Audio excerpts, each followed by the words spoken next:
Hidden among the ranches and rolling hills in the northern part of Denton County, Texas, the remains of more than 400 people lie in an overgrown cemetery. And even though it was abandoned and forgotten a long time ago, a few headstones can still be found. But most of the graves in this place never had a marker to begin with. That's because the people who were buried in them were considered to be property, not much different than a horse or a mule. This is where slaves were buried.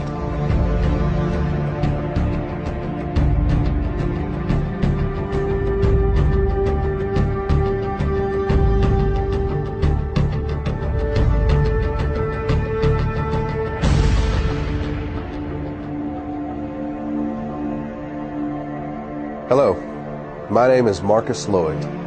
And I'm Michelle Renee. We thank you for joining us.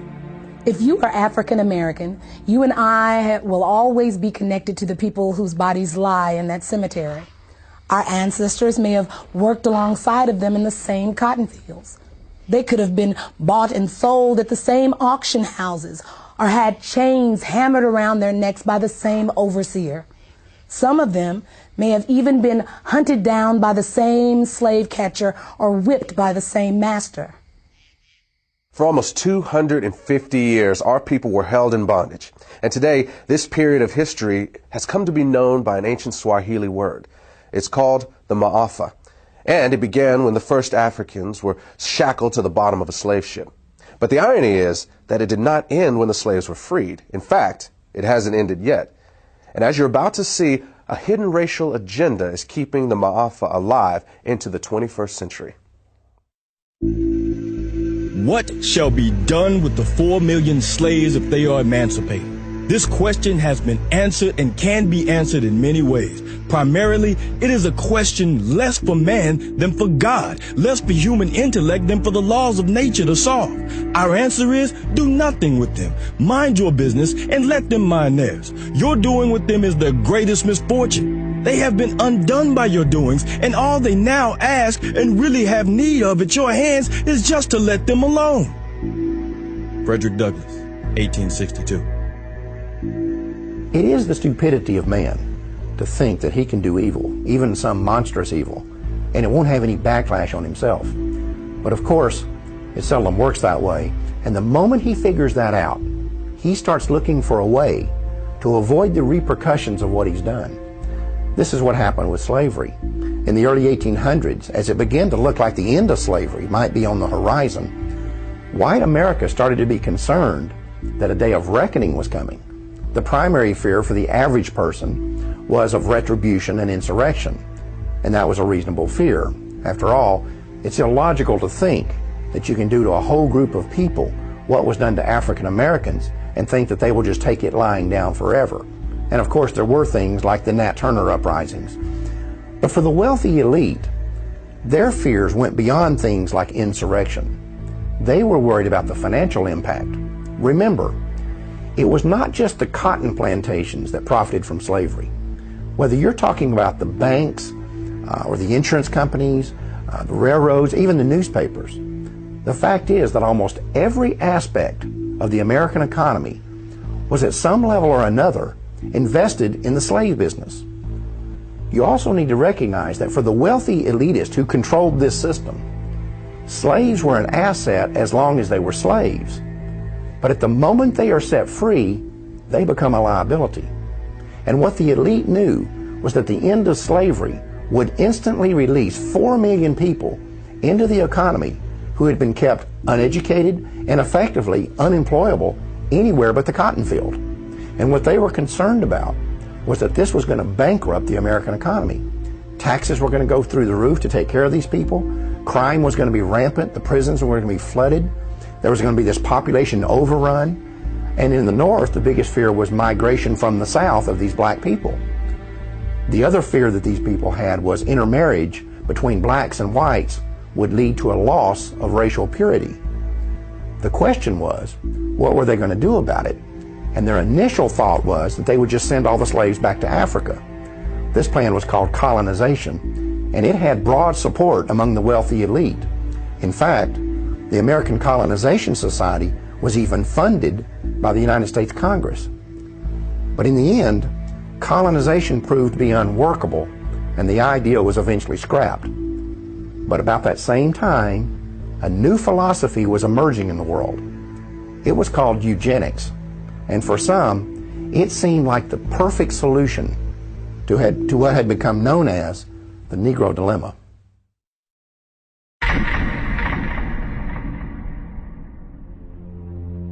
I do not join in the belief that the African is our equal in brain or in heart. And I believe that if we can, in any fair way, possess ourselves of his services, we have an equal right to utilize them to our advantage.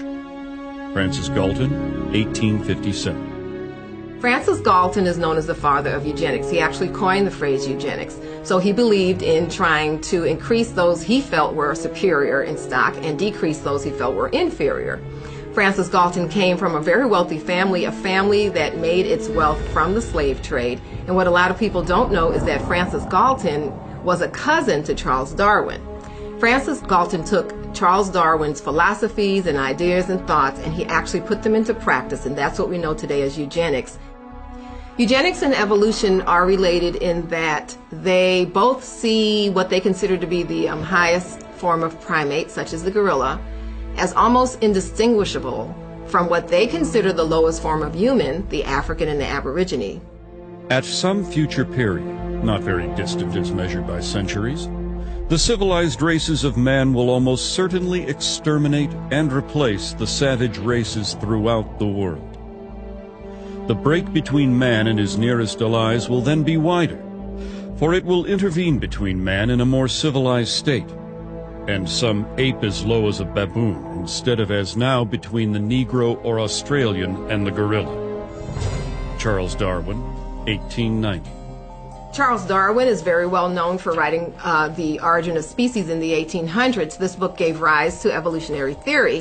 What people don't know is that there was actually a longer original title to this book, and that was On the Origin of Species by Means of Natural Selection, or the Preservation of Favored Races in the Struggle for Life. Now, copies and editions that they made afterwards eliminated that phrase about the favored races. Evidently, they understood then that it was politically incorrect. Some may defend Francis Galton because eventually that he rejected slavery, but they do point out that all of his wealth did derive from the slave trade, but also it needs to be known that he, as well as other eugenists, did not reject slavery until after it had ended, and they could not any longer exploit blacks legally. So at that point, it would have been quite easy for he and his cohorts to reject slavery.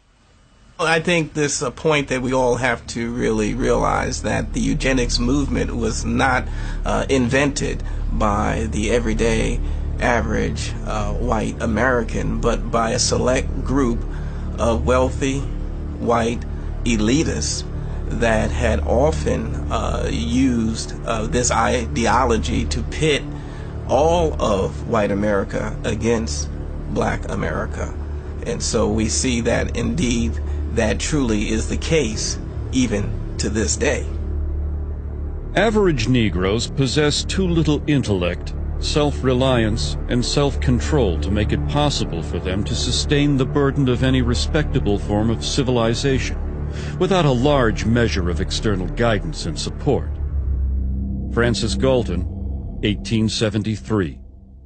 Eugenicists believed that Africans were inferior not just mentally, but physically, and that left to themselves, left alone, they would not make it. The problem is, it didn't work. With that failure, the eugenicists moved on to what is known as positive eugenics. In positive eugenics, the eugenicists wanted the white population to reproduce, to have so many children that it overwhelmed the black population. But that didn't work either. Next, they moved on to what they called negative eugenics. They knew that they could not round up all the blacks in the nation and execute them, so they decided to create an environment where they would convince the blacks to severely limit the number of children they were going to have, and thereby commit race suicide.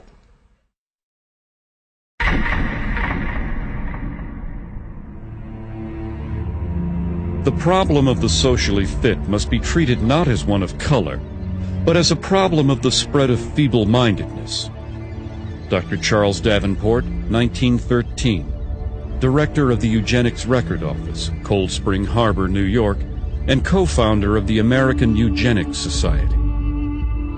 Eugenics realized that they could not promote their agenda simply because they knew it would be viewed as politically incorrect and socially unacceptable. So what they did was use code words that were once successful in slavery, terms such as feeble-minded, unfit, words such as imbecile, immoral, criminal. They tagged those labels upon the targeted community. These words were less inflammatory, so it let society more or less not be totally alarmed of the original intent, but deep down inside, I believe everyone truly knew what segment of society and what people they were actually talking about. Even a cursory glance at the charts, photographs, and diagrams used to popularize eugenic ideals reveals that the unfit were swarthy, black, and ugly by Anglo-Saxon standards, with flattened noses, wiry hair, and prognathous profiles. Harriet Washington, author, Medical Apartheid. In the early 20th century, the white elitists who made up the eugenics movement were no longer just philosophers and academics. Now they were industrialists and billionaires who had come to embrace a worldview that was essentially identical to the eugenics movement. The same individuals and corporations who had once made millions on the backs of slaves were now willing to spend millions to get rid of them. But that didn't mean that these guys were interested in being public crusaders for the eugenics movement. They were certainly willing to be the brains and the money behind it, but they would hire crusaders to do the dirty work. And the primary one they settled upon was a woman named Margaret Sanger. She was the founder of the American Birth Control League and the publisher of its newsletter, the Birth Control Review. On a practical level, the relationship between Sanger and these elitists was basically a marriage of convenience. In order to advance their common agendas, they needed a front man and she needed money. And the whole thing would be held together by this kind of bizarre obsession with race and class. The result was that the American Birth Control League became the driving force behind the American eugenics movement. Eugenics would no longer just be a philosophy. Sanger and others like her were going to put it into practice. We are paying for and even submitting to the dictates of an ever-increasing, unceasingly spawning class of human beings who never should have been born at all. Margaret Sanger, 1922. The laws of nature require the obliteration of the unfit, and human life is valuable only when it is of use to the community or race. Madison Grant, 1916, co-founder, American Eugenics Society. The black man has never been a competitor, but has always been subservient to the white race. And just so long as he remains subservient, his position is secure. And just so soon as he becomes a competitor, his fate is sealed. Dr. Benjamin Hayes, eugenicist, 1905. The American Birth Control League was wise enough to get their program of population control across by using what had worked in the past, the same code words that had established the institution of slavery and that was also used by the early eugenics movement was once again used by the American Birth Control League.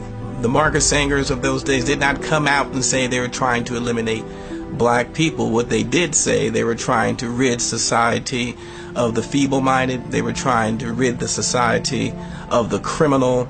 Well, she was successful simply because of her eugenics friends for the past 50 years had put those labels on minorities and African Americans, and therefore society was more or less desensitized. In effect, the code words hid the agenda of Margaret Sanger and the eugenists.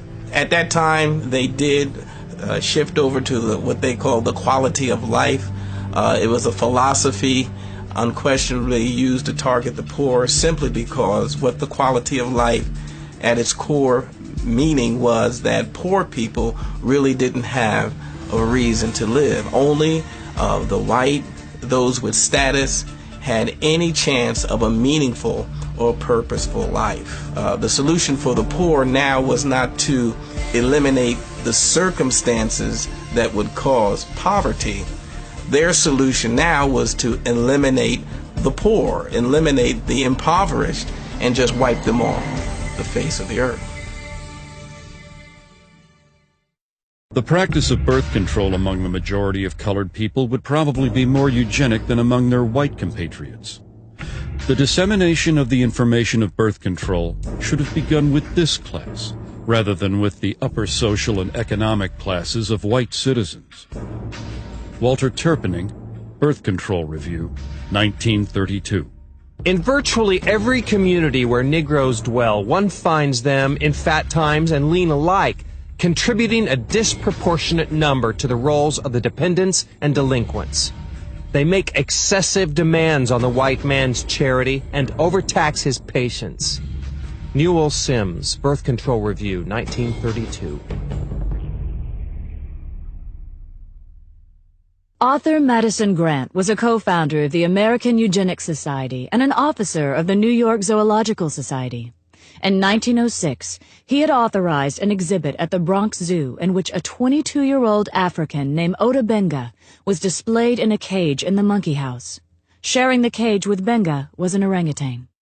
When a local clergyman protested the exhibit, he said that it was clearly intended to be a demonstration of Darwin's theory of evolution. Local proponents of Darwinism apparently agreed and labeled the display educational. 10 years after this event, Ota Benga committed suicide.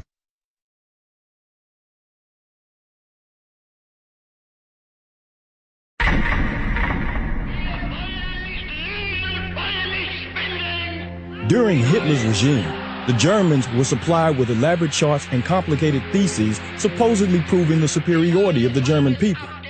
It is interesting to note that at the bottom of these charts were the colored people of the world, most conspicuously, the black people. Floyd McKissick, National Director, Congress of Racial Equality, 1967. An often overlooked fact about the German Holocaust is that the Nazis did not simply target the Jewish population.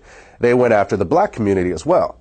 Under the threat of being sent to concentration camps if they did not cooperate, Afro-German citizens were not only forced to undergo sterilization themselves, they were also required to turn over their children for sterilization.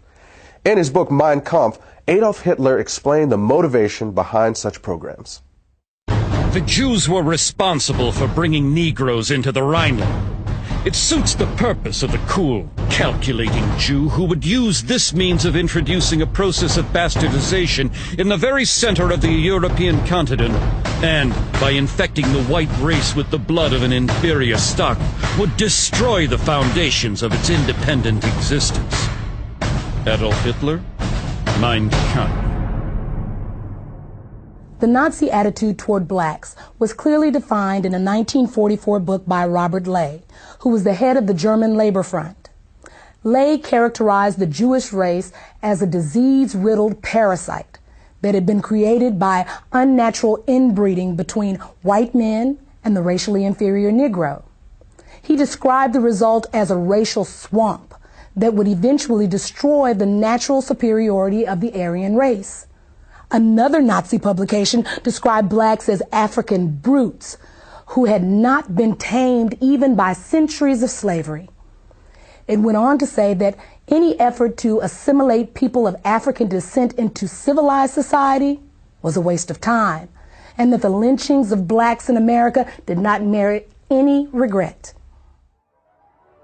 Since World War II, it has been well documented that Adolf Hitler was profoundly influenced by the American eugenics movement, and that many of his government's racial policies were actually developed from the writings of American eugenicists like Madison Grant and Harry Laughlin.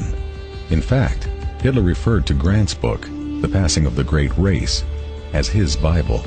Meanwhile, American eugenicists were routinely praising Hitler and holding up the Nazi eugenics program as a model for the United States to copy. The leader of the German nation, Adolf Hitler, has been able to construct a comprehensive racial policy of population development and improvement. The difference between the Jew and the Aryan is as unsurmountable as that between black and white.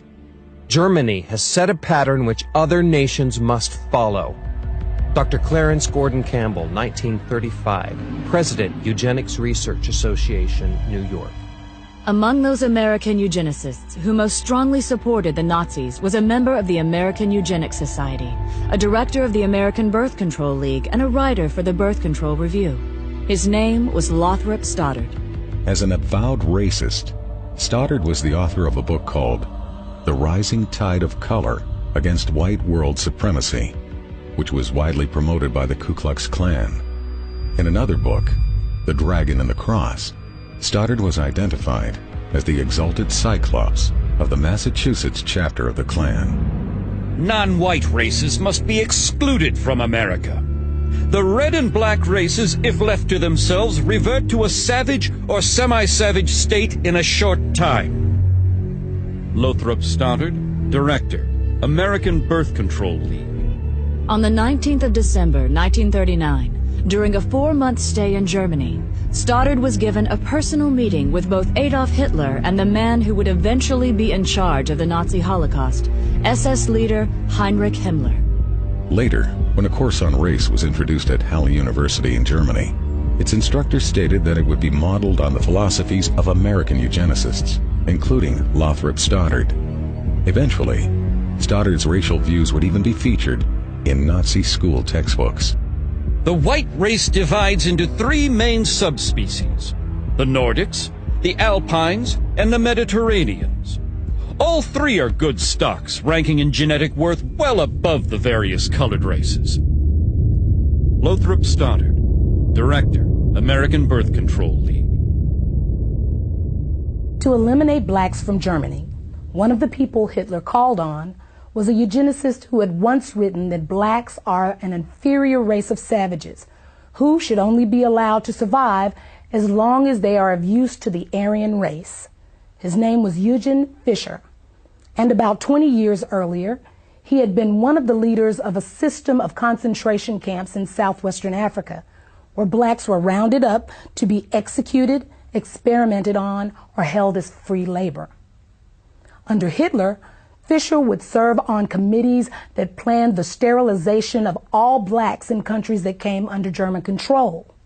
He would also be one of the first Nazi scientists to become publicly affiliated with the Carnegie-funded eugenics laboratory in Cold Spring Harbor, New York. Eventually, Fischer would also be put in charge of the Kaiser Wilhelm Institute, which was funded by the Rockefeller Foundation. It was here that many of the Nazi programs for creating racial purity were developed. In 1927, Margaret Sanger organized the World Population Conference in Geneva, Switzerland, and gave it front-page coverage in her Birth Control Review. The events program shows that several of its attendees were colleagues of Sanger's from the American eugenics movement. It also documents that among those who were given a leadership role in the conference was Eugen Fischer, the man who would eventually lead the Nazi effort to eradicate blacks from Europe. Another American eugenicist with Nazi connections was Harry Laughlin.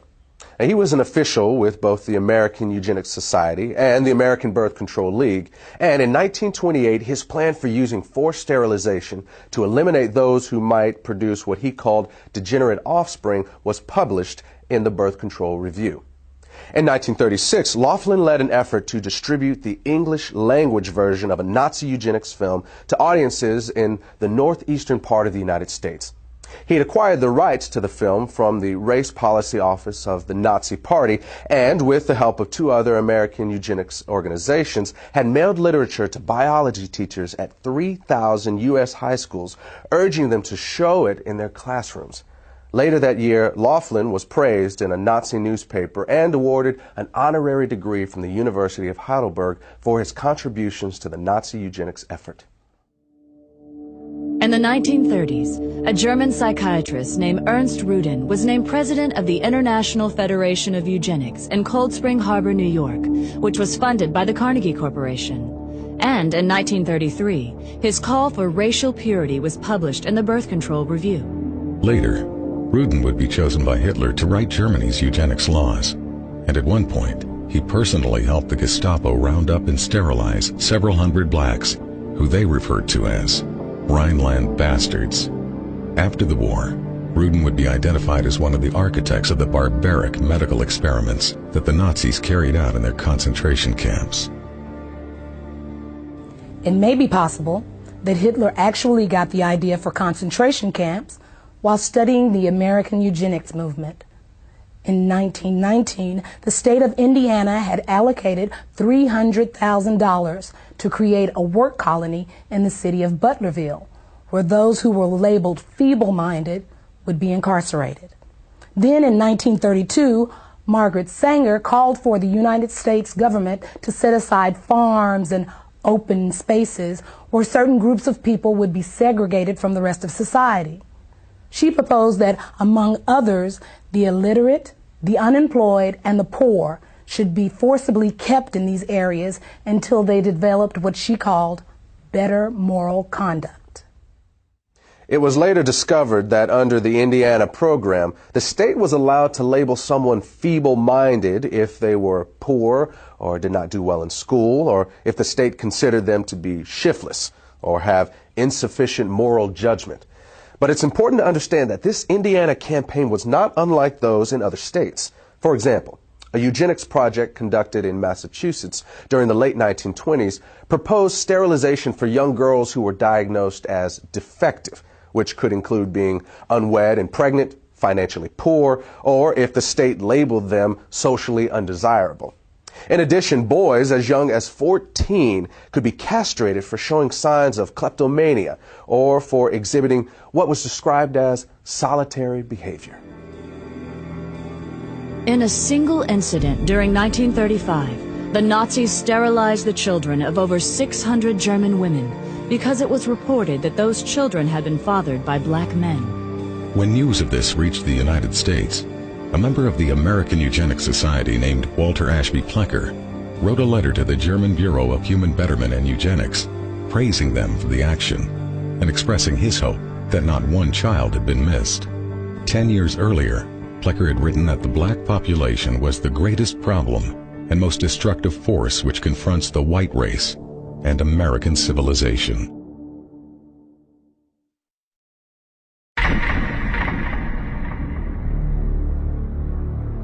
Eugenics goals are most likely attained under a name other than eugenics. Frederick Osborn, president and founding member of the American Eugenics Society. By the late 1930s and early 1940s, revelations about Nazi and fascist atrocities in Europe were causing the public to become increasingly uncomfortable with terms like eugenics and population control. This alarmed the leaders of the American Birth Control League, who were aware that this shifting attitude could impact both their ability to implement their racial agenda and their ability to raise funds.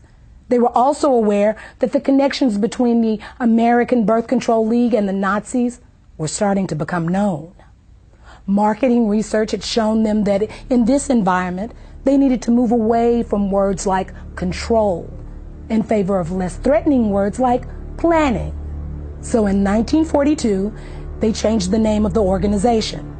From then on, the American Birth Control League would officially be known as Planned Parenthood. The important thing to understand here is that this name change did not change the organization's agenda. The same people were still in control, they were still obsessed with race, and they were still dedicated to eugenics. Today, defenders of Margaret Sanger will often try to hide her racism by claiming that she was not really a eugenicist and that Planned Parenthood was never part of the eugenics movement. But the truth is that as late as 1956, the American Eugenics Society listed Sanger as a member of the organization. In addition, many of Sanger's colleagues and the people whose writings she published, as well as many of Planned Parenthood's officers, were also known to be members. In fact, the ties between Sanger and the eugenics movement were so well established that in the 1920s, Sanger pursued a plan to merge the American Birth Control League, or Planned Parenthood as it was later called, with the American Eugenics Society. However, despite Sanger's efforts, the merger plan died after being rejected by the leadership of the American Eugenics Society. As an alternative, Sanger then proposed that the two organizations at least combine their publications into one magazine. But again, that idea was also rejected by the American Eugenics Society. Eugenic and civilization value of birth control is becoming apparent to the enlightened and the intelligent. The campaign for birth control is not merely of eugenic value, but is practically identical in ideal with the final aim of eugenics. Margaret Sanger, 1921. In her autobiography, Margaret Sanger wrote about a speech she gave in 1926 at a Ku Klux Klan rally in Silver Lake, New Jersey. The Planned Parenthood founder bragged about the fact that afterward, she was invited by 12 other Klan chapters to speak at their events.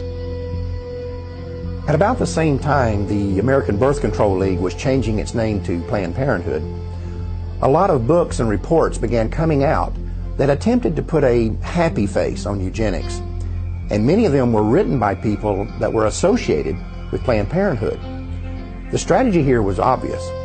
Since the Nazis had turned eugenics into a four-letter word, the American eugenics movement decided it was time to lay low. So most of their writings during this time period downplayed the role of eugenics and couched their agenda in terms of helping the African American. Perhaps the best example of this is a 1,500-page book by eugenicist Gunnar Myrdal called An American Dilemma: The Negro Problem in Modern Democracy. Interestingly, this book was not the result of some mom-and-pop operation. Myrdal had 75 assistants working on this project whose salaries were being paid for by the Carnegie Corporation, and Carnegie had been a major player in the eugenics movement for many years. Gunnar Myrdal and his wife Alva were both involved in eugenics. They were funded by both the Rockefeller Foundation and the Carnegie Corporation. They were also closely linked to a Swedish eugenics program which forcibly sterilized 66,000 people. When you read Chapter 7 of this book, it becomes undeniable that this is a blueprint for the modern eugenics movement that we still see in the United States today. The bottom line is that Gunnar Myrdal believed that not only could blacks not help themselves, he felt that nobody could help them, and the only solution in his eyes was to get rid of them. Commonly, it is considered a great misfortune for America that Negro slaves were ever imported. The presence of Negroes in America today is usually considered a plight of the nation. Chapter 7, page 167. All white Americans agree that if the Negro is to be eliminated, he must be eliminated slowly, so as not to hurt any living individual Negroes. Chapter 7, page 168. The only way possible of decreasing Negro population is by means of controlling fertility. Chapter 7, page 170. Birth control facilities could be extended relatively more to Negroes than to whites, since Negroes are more concentrated in the lower income and education classes. Chapter 7, page 176. One thing I find very revealing about Chapter 7 is the first paragraph.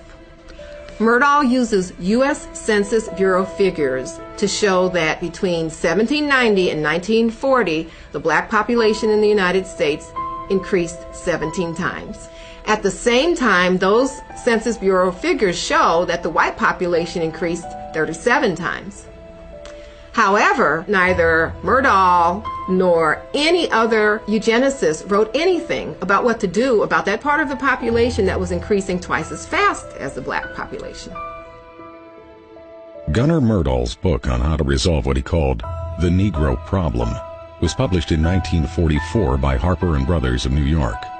4 years earlier, the same company, which is today known as HarperCollins, had also published a book by one of the founding members of the American Eugenics Society.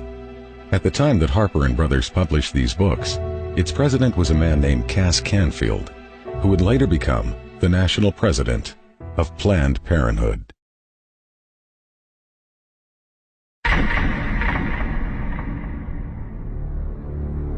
We hope that the restraint of population growth can come about through voluntary means. But if it does not, involuntary methods will be used. Dr. Donald Minkler, 1972.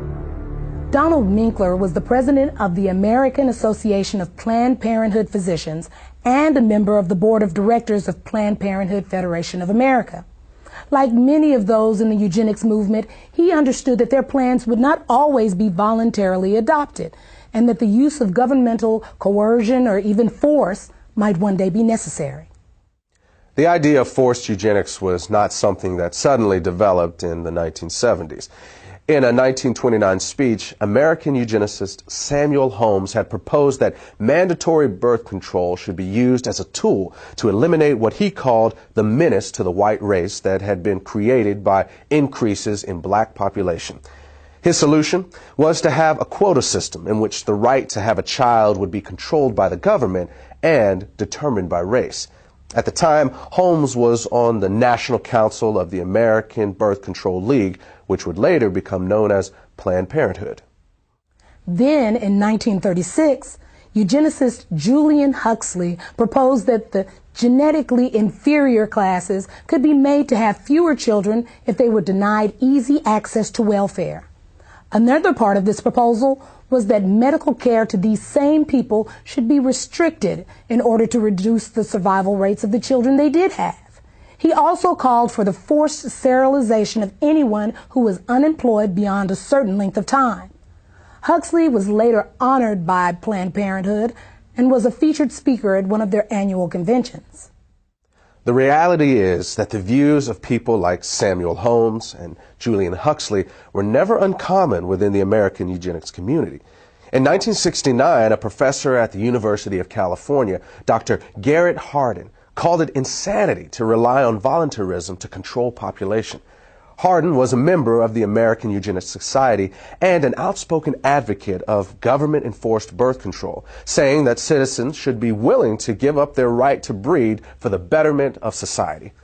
In 1980, he was given Planned Parenthood's highest national award.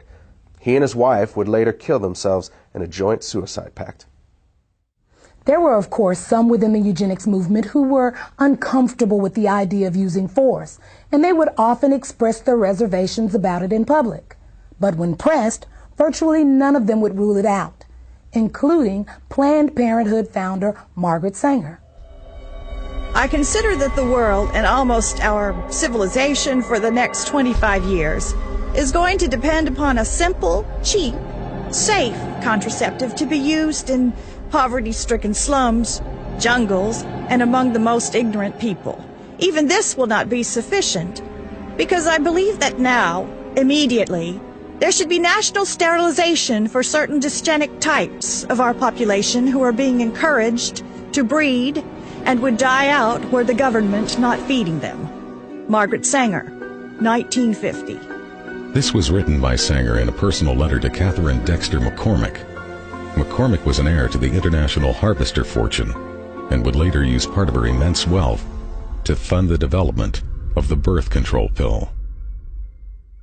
In 1966, an example of the coercive power of state eugenics laws was seen in Maryland when 3 young mothers applied for welfare benefits.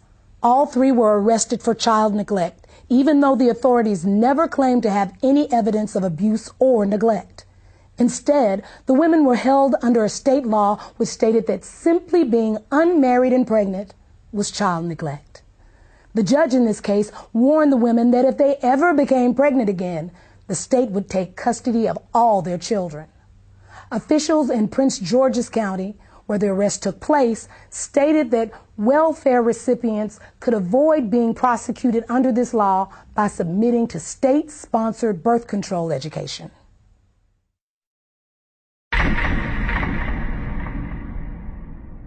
In 1934, Adolf Hitler sent a letter to American eugenicist Leon Whitney, complimenting him for a book he had written on sterilization. Whitney was the former executive secretary of the American Eugenics Society and a colleague of Margaret Sanger's.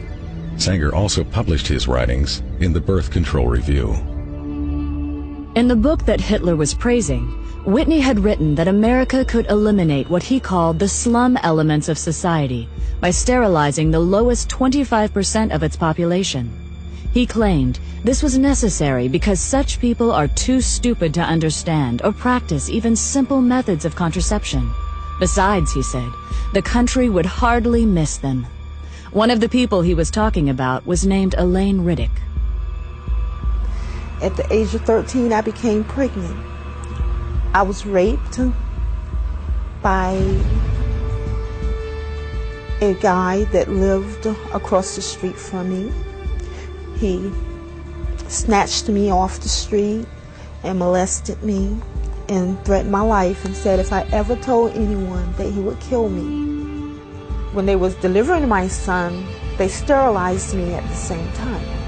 They had approached my grandmother and said that if she wanted to continue to receive supplement, welfare and food stamps, or at this time they was giving out these surplus foods, canned cheese, I think it was, or powdered eggs, and said that if she did not sign the X, that they were going to stop her supplements. Mind you, my grandmother was illiterate. She had never ever gone to school. She didn't understand what it was. So she signed the X and they did this to me. I did not find out that they had sterilized me until I was 19 years old. I asked the state of North Carolina why they did this to me, and they said that because I was feeble-minded, that I would not be able to take care of myself, I would not be able to tie my shoes, that I was just incompetent. The state of North Carolina also said that I had never performed, at the age of 13, I had never performed a day's work in my life. They couldn't get me to do anything. But at the age of 13, I mean, should I not have been in school? They were saying that feeble-mindedness is hereditary. So they sterilized me so I would not produce my kind. Mind you, I am not illiterate, nor am I feeble-minded. I never went into high school, but yet I still acquired a college degree. They also justified that my child or my children would be feeble-minded. My son is the president of his own semiconductor company. He has his own construction company.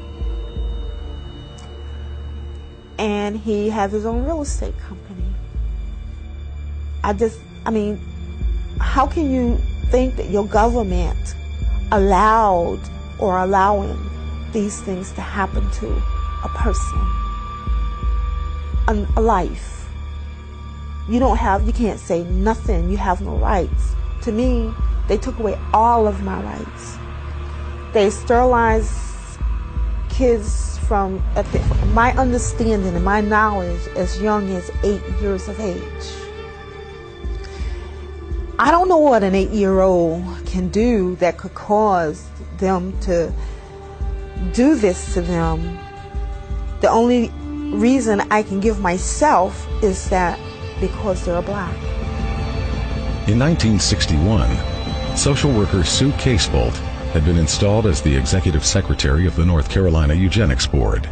At a board meeting held 3 weeks later, she stated that she was going to keep a file on every child whose name reached her desk so that they could be picked up as soon as they reached childbearing age.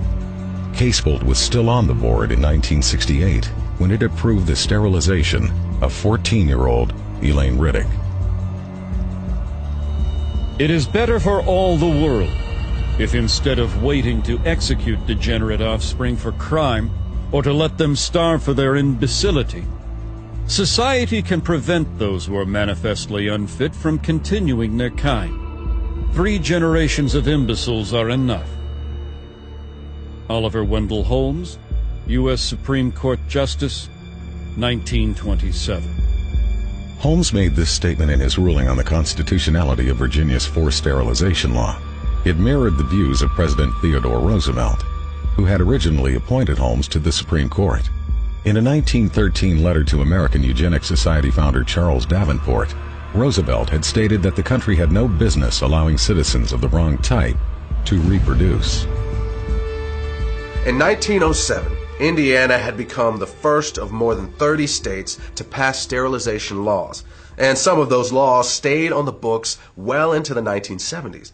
In fact, the state of Oregon did its last sterilization in 1981 and did not abolish its eugenics board until October of 1983.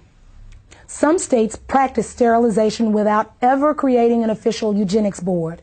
In those instances, few if any records were kept. And in the states that did keep records, many have never been made available to the public. But in just those states that have released their records, it is known that at least 60,000 Americans were sterilized, and they were disproportionately black. In addition, during a 1973 lawsuit, a federal judge estimated that as many as 150,000 additional low-income women may have been sterilized under federal programs alone. These sterilizations were often performed without the patient's knowledge or consent, and sometimes against their will. It was also common for social workers to tell welfare recipients that they would lose their benefits if they did not agree to be sterilized. In some cases, poor families were even threatened with the loss of welfare unless they brought their children in for sterilization. The result was that some of the people sterilized were as young as 10 years old.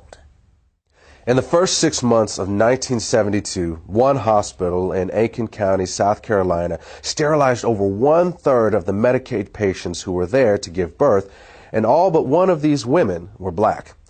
One patient said she was told by all 3 of the county's obstetricians that they would not deliver her baby unless she agreed to be sterilized. Her claim was later confirmed by each of the doctors. Another patient said she was told by one of these same physicians that he was tired of having to help support the babies of welfare recipients and that she could either agree to be sterilized or find another doctor.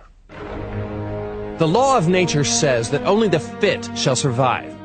When a nation disregards this law by protecting the unfit and encouraging their multiplication, this nation invites inevitable destruction. As far as New Jersey is concerned, sterilization is an economic necessity. And as far as the United States is concerned, sterilization is a matter of national preservation. Fred Shepard, Assemblyman. Fred Shepard was a member of the New Jersey State Legislature. He made this statement upon his introduction of a sterilization bill in March of 1942. In some parts of the country, Planned Parenthood was closely associated with these state eugenics boards and was often a referral agency for them. But the system did not always run smoothly. In 1969, when the number of sterilizations approved by the Iowa State Eugenics Board began to drop, the board was attacked in the press by the executive director of Planned Parenthood, Robert Weber. He said that he was alarmed by the decline in numbers and that the Eugenics Board should expand its approval criteria. Board Chairman Dr. S.M. Corson responded that the board's guidelines were already fairly broad. He pointed out that approvals were routinely given for young girls for no reason other than the board's speculation that they might likely one day engage in immoral behavior without the capacity for being wives and mothers. At that point, Weber publicly scolded the board and told them that they should either increase the number of sterilizations or quit. From its beginning, Planned Parenthood always had powerful ties to the American eugenics community. In fact, in many places they were often one and the same. For example, when the first birth control clinic was opened in Arkansas, it was operated by the Arkansas Eugenics Association and overseen by a woman named Hilda Cornish.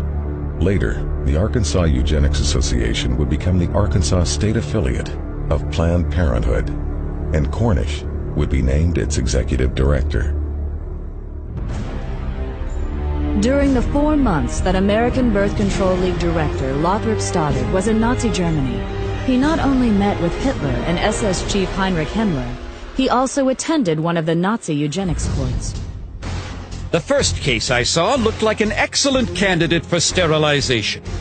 A man in his mid-30s. He was rather ape-like in appearance. Receding forehead, flat nose with flaring nostrils, thick lips, and heavy prognathous jaw. Not vicious looking, but gross and rather dull. Lothrop Stoddard, Director, American Birth Control League, later known as Planned Parenthood. Given the admiration that Adolf Hitler expressed for the American eugenics movement, it is not unlikely that he modeled the eugenics courts in Nazi Germany after the state eugenics boards in the U.S. In both countries, feeble-mindedness was routinely used as a catch-all justification for sterilization, and the diagnosis of feeble-mindedness was almost always left up to the judgment of the person advocating the sterilization. First, the white man tells me to sit in the back of the bus. Now it looks like he wants me to sleep under the bed. Back in the days of slavery, black folks couldn't grow kids fast enough for white folks to harvest. Now that we got a little taste of power, white folks wants to call a moratorium on having babies. Comedian Dick Gregory, Ebony Magazine, 1971. By the 1960s, the American eugenics movement had been reasonably successful in getting sterilization laws and prohibitions against interracial marriage passed.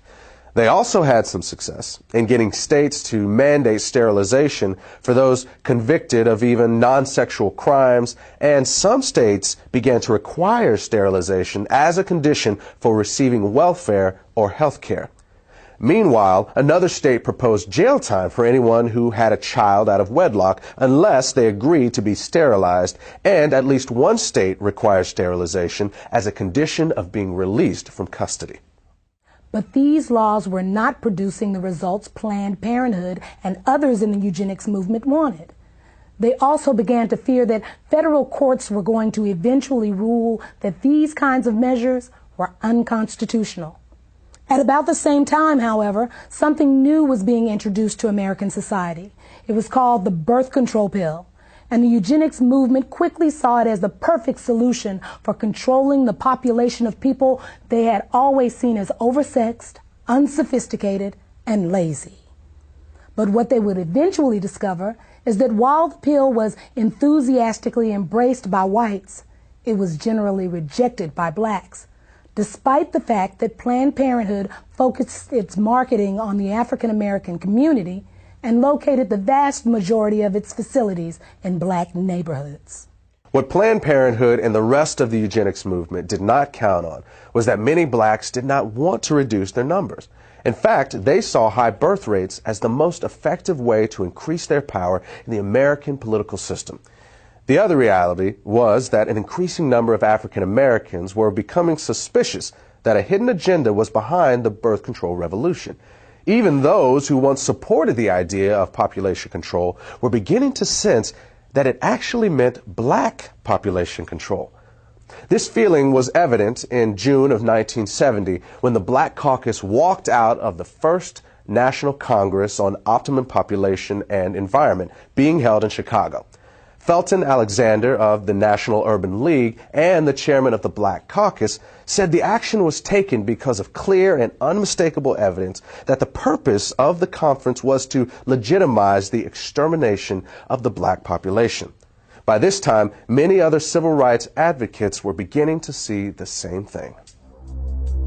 Contraceptives will become a form of drug warfare against the helpless in this nation. Jesse Jackson, 1971. There is a campaign to bombard the poor with pills and potions. If this movement continues, we soon may be accused of fighting poverty by eliminating the poor and overcoming hunger by removing the hungry. New York Congressman Hugh Carey, 1966. Under the cover of an alleged campaign to alleviate poverty, white supremacist Americans and their dupes are pushing an all-out drive to put rigid birth control measures into every black home. No such drive exists within the white American world. Black Unity Party, 1968. Birth control and sterilization in the wrong hands would be more deadly to Negroes than all the tanks, riot guns, cattle prods, billy clubs, and shackles we have overcome in the past. Dr. Leroy Swift, obstetrician, gynecologist, 1968. As it became clear that a growing number of African Americans were connecting the dots between birth control and black genocide, eugenics organizations began calling for the U.S. government to add birth control chemicals to the nation's food and water supply. It was even suggested that this strategy could be specifically targeted at urban neighborhoods.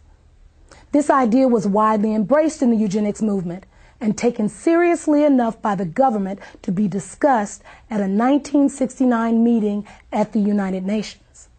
Under the plan being considered, a couple could apply to the government for permission to have a child, and if approved, they would be given an antidote to the population control chemicals they had ingested in their food and water. Interestingly, the idea that government should have some sort of licensing agreement to regulate who would and would not be allowed to give birth was not a new one. In 1934, Planned Parenthood founder Margaret Sanger had proposed that the U.S. government implement a system in which women would not have the legal right to have a child without a permit from the government, and that these permits would only be good for one baby. But eventually, proposals like forced sterilization, chemicals in the food and water supply, and government control of childbearing were abandoned by most people in the eugenics movement. Despite the fact that many of them openly advocated such ideas, they would come to realize that there was really no practical way to carry them out. But for all their failures, what the eugenics movement had accomplished was to lay the foundation for the next phase of their plan. And this is where they would find the success that they had been chasing for over 100 years.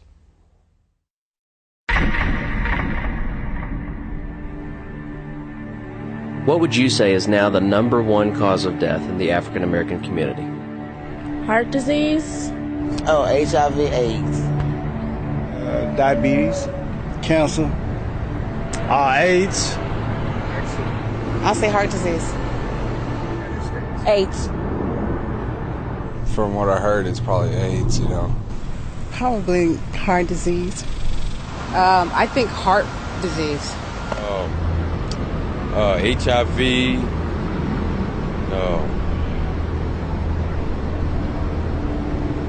Gang violence. What if I told you the real answer was abortion?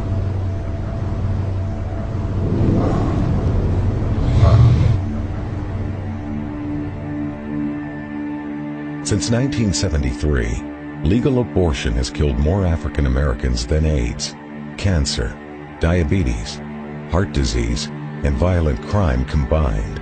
Every week, more blacks die in American abortion clinics than were killed in the entire Vietnam War. And the largest chain of abortion clinics in the United States is operated by Planned Parenthood.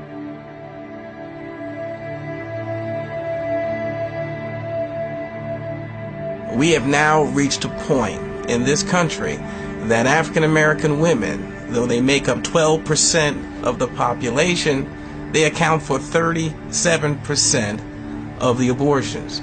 An African American baby is almost 5 times more likely to be aborted than a white child. The abortion industry at this point kills as many African American people every 4 days as the Klan killed in 150 years. And you can truly say the most dangerous place for an African American to be is in the womb of their African American mother. All across America, you can stand outside of the abortion clinics and see a steady stream of black women coming in and out. But somewhere along the way, we got the idea that this is a white issue or a conservative issue or a Republican issue, and therefore it's not an issue that we have to be concerned about. This same attitude has allowed Planned Parenthood and other members of the abortion industry to carry out this genocide right under our very noses. Right now in America, about half of our babies are being killed in the womb.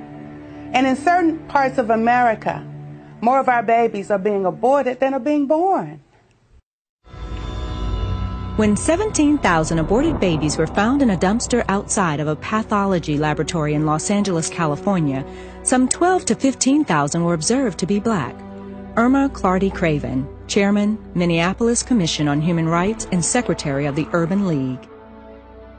To understand what the agenda was behind the legalization of abortion, all you need to do is look at the statistics from the U.S. government. Studies from the CDC show that prior to the legalization of abortion, approximately 80% of all illegal abortions were done on white women. One study in New York even found that white women had 5 times as many abortions as black women. But at the moment abortion became legal, that began to reverse. And that's why the legalization of abortion was so crucial for the eugenics movement.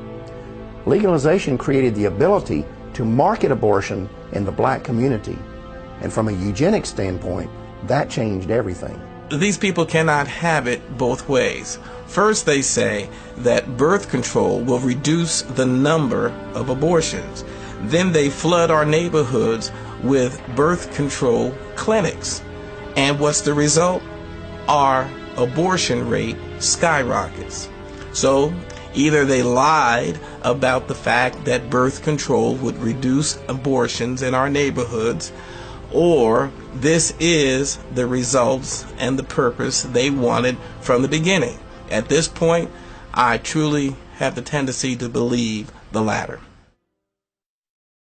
In 1973, the year abortion was legalized nationwide, Dr. Christopher Tizzi produced a study on abortion demographics at the request of the Population Council, a New York-based eugenics organization. In this report, Tizzi confirmed previous research showing that when abortion is illegal, the abortion rate is much higher for white women than for black women, but that this completely reverses whenever abortion is legalized. At the time he published these findings, Tizzi was a consultant to both Planned Parenthood and the National Abortion Federation. Other researchers within the eugenics and abortion movements were also documenting that easy access to abortion clinics produces higher abortion rates in the surrounding area. And at least one expert discovered that having a nearby clinic is a bigger factor in the black abortion rate than it is in the white abortion rate. At the same time this data is being circulated, Planned Parenthood and the rest of the abortion lobby were in the process of locating the vast majority of their facilities in minority neighborhoods. Then in 1974, a study was released on population control that had been conducted by researchers at 3 major universities. By analyzing data obtained from Planned Parenthood's own records, they determined that the #1 factor in deciding whether a county in the United States provided free or low-cost family planning services was not poverty, but race.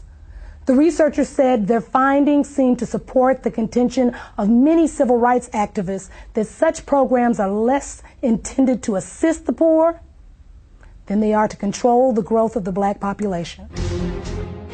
Birth control and abortion are turning out to be the great eugenic advances of our time. Frederick Osborne, founding member of the American Eugenics Society, 1973.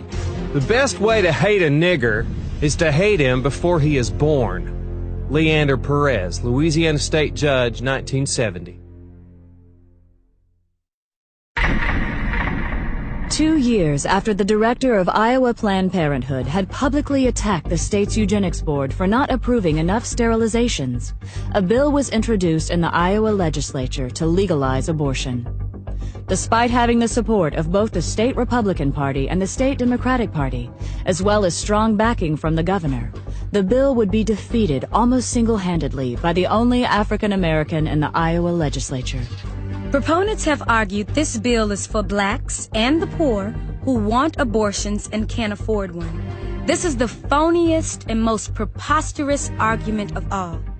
I represent the inner city where the majority of blacks and poor live, and I challenge anyone here to show me a waiting line of either blacks or poor whites who are wanting an abortion.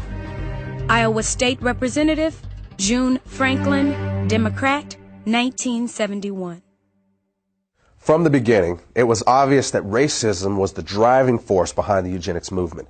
While it was true that from time to time these elitists and social engineers would toss a few lower-class whites in among the feeble-minded and worthless who should be bred out of society, it was also true that they never seemed to include blacks among the best and the brightest who should be bred in. And at the same time, the country was being saturated with calls for population control and family planning. The facilities to carry them out were pouring into the black community. After all, no one was suggesting that there were too many white people in the world. And realities like those did not go unnoticed by early civil rights activists. For them, the reason birth control and abortion were being pushed was not a secret. Those whom we could not get rid of in the rice paddies of Vietnam, we now propose to exterminate if necessary, eliminate if possible, in the OB wards and gynecology clinics of our urban hospitals. Jesse Jackson, 1971. Black people are the target of birth control, not because the ruling politicians like them and care about their economic equality, but because they hate them and can no longer use them in plantations and other cheap labor conditions. Muhammad Speaks, The Black Muslim Newspaper, 1970. I believe the entire question of abortions is just one more in the continuous series of events to eliminate the black population. Father George Clemens, Jet Magazine, 1973. The abortion law hides behind the guise of helping women, when in reality it will attempt to destroy our people. Brenda Hyson, New York Chapter, Black Panther Party, July 1970. The racist tells you to take birth control pills to kill, to murder life that might have existed if you had not. They are planning mass extermination of people they consider dispensable. Van Keys, Oakland Chapter, Black Panther Party, 1969. A true revolutionary cares about the people. He cares to the point that he is willing to put his life on the line to help the masses of poor and oppressed people. He would never think of killing his unborn child. Detroit Chapter, Black Panther Party, 1970. Who the hell is getting the pill? The Mexican and the Negro. Do you want to wipe us out? Cesar Chavez, 1967. On the day after the assassination of Dr. Martin Luther King, a memorial service was held at Howard University in Washington, D.C. As mourners left the auditorium, they encountered about 600 people attending a rally outside. Several speakers were heard warning the crowd that population control was being used as a weapon of black genocide. Among the speakers who gave this warning was noted civil rights activist Stokely Carmichael. A year later, Pittsburgh police were called when 200 sticks of dynamite were discovered near a local Catholic church. An investigation revealed that the dynamite was not intended for the church, but was instead left behind by civil rights activist William Bowie Hayden. Hayden later admitted that he and his group, the United Movement for Progress, had planned to use the explosives to blow up nearby Planned Parenthood facilities because they were practicing black genocide. Hayden had once stated that any African American who supported allowing Planned Parenthood into black neighborhoods was an Uncle Tom. Into the black community stepped Planned Parenthood. Only when they came into the black community, they've become Planned Black Genocide. William Bowie Hayden, civil rights activist, 1971. Among those associated with Hayden was an African-American physician named Dr. Charles Greenlee. Greenlee had been a staunch supporter of Planned Parenthood, but became suspicious of the organization after noticing that black neighborhoods in his city were, as he described it, saturated with Planned Parenthood facilities, while nearby white neighborhoods that were just as poor did not have a single one. In an article published by the Black Muslim newspaper Muhammad Speaks, Greenlee said he had also discovered that deceptive materials were being circulated in the ghettos and delivered to the homes of black women, warning them that welfare recipients who had additional children would lose their public assistance. Greenlee knew that wasn't true and concluded that Planned Parenthood was pushing a hidden agenda. It was then he severed his ties to the organization and started working against it. The idea is to make less niggas so they won't have to build houses for them. If we keep producing, they're either gonna have to kill us or grant us full citizenship. Dr. Charles Grindley, civil rights activist, 1968. It is strange that they chose to start talking about population control at the same time that black people in America and people of color around the world are demanding their rightful place as human citizens and their rightful share of the material wealth in the world. Jesse Jackson, 1977.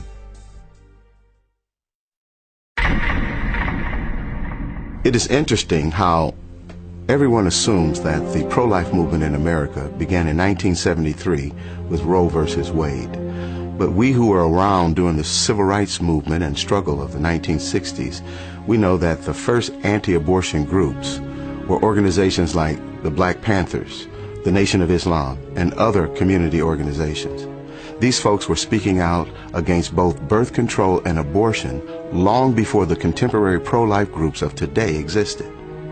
But one of the problems with the civil rights movement was that there was far too many men and women who were willing to sell out the community. And a lot of powerful, influential African Americans knew that they had to be willing to turn and look the other way in order to advance their own personal political agendas.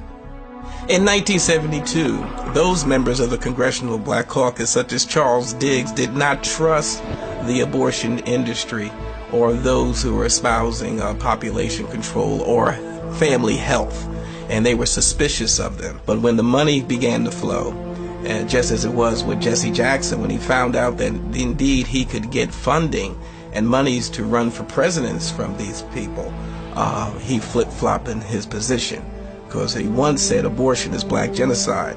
What happens to a mind of a person in the moral fabric of a nation that can abort a baby without a pang of conscience? Where will we be 20 years from today?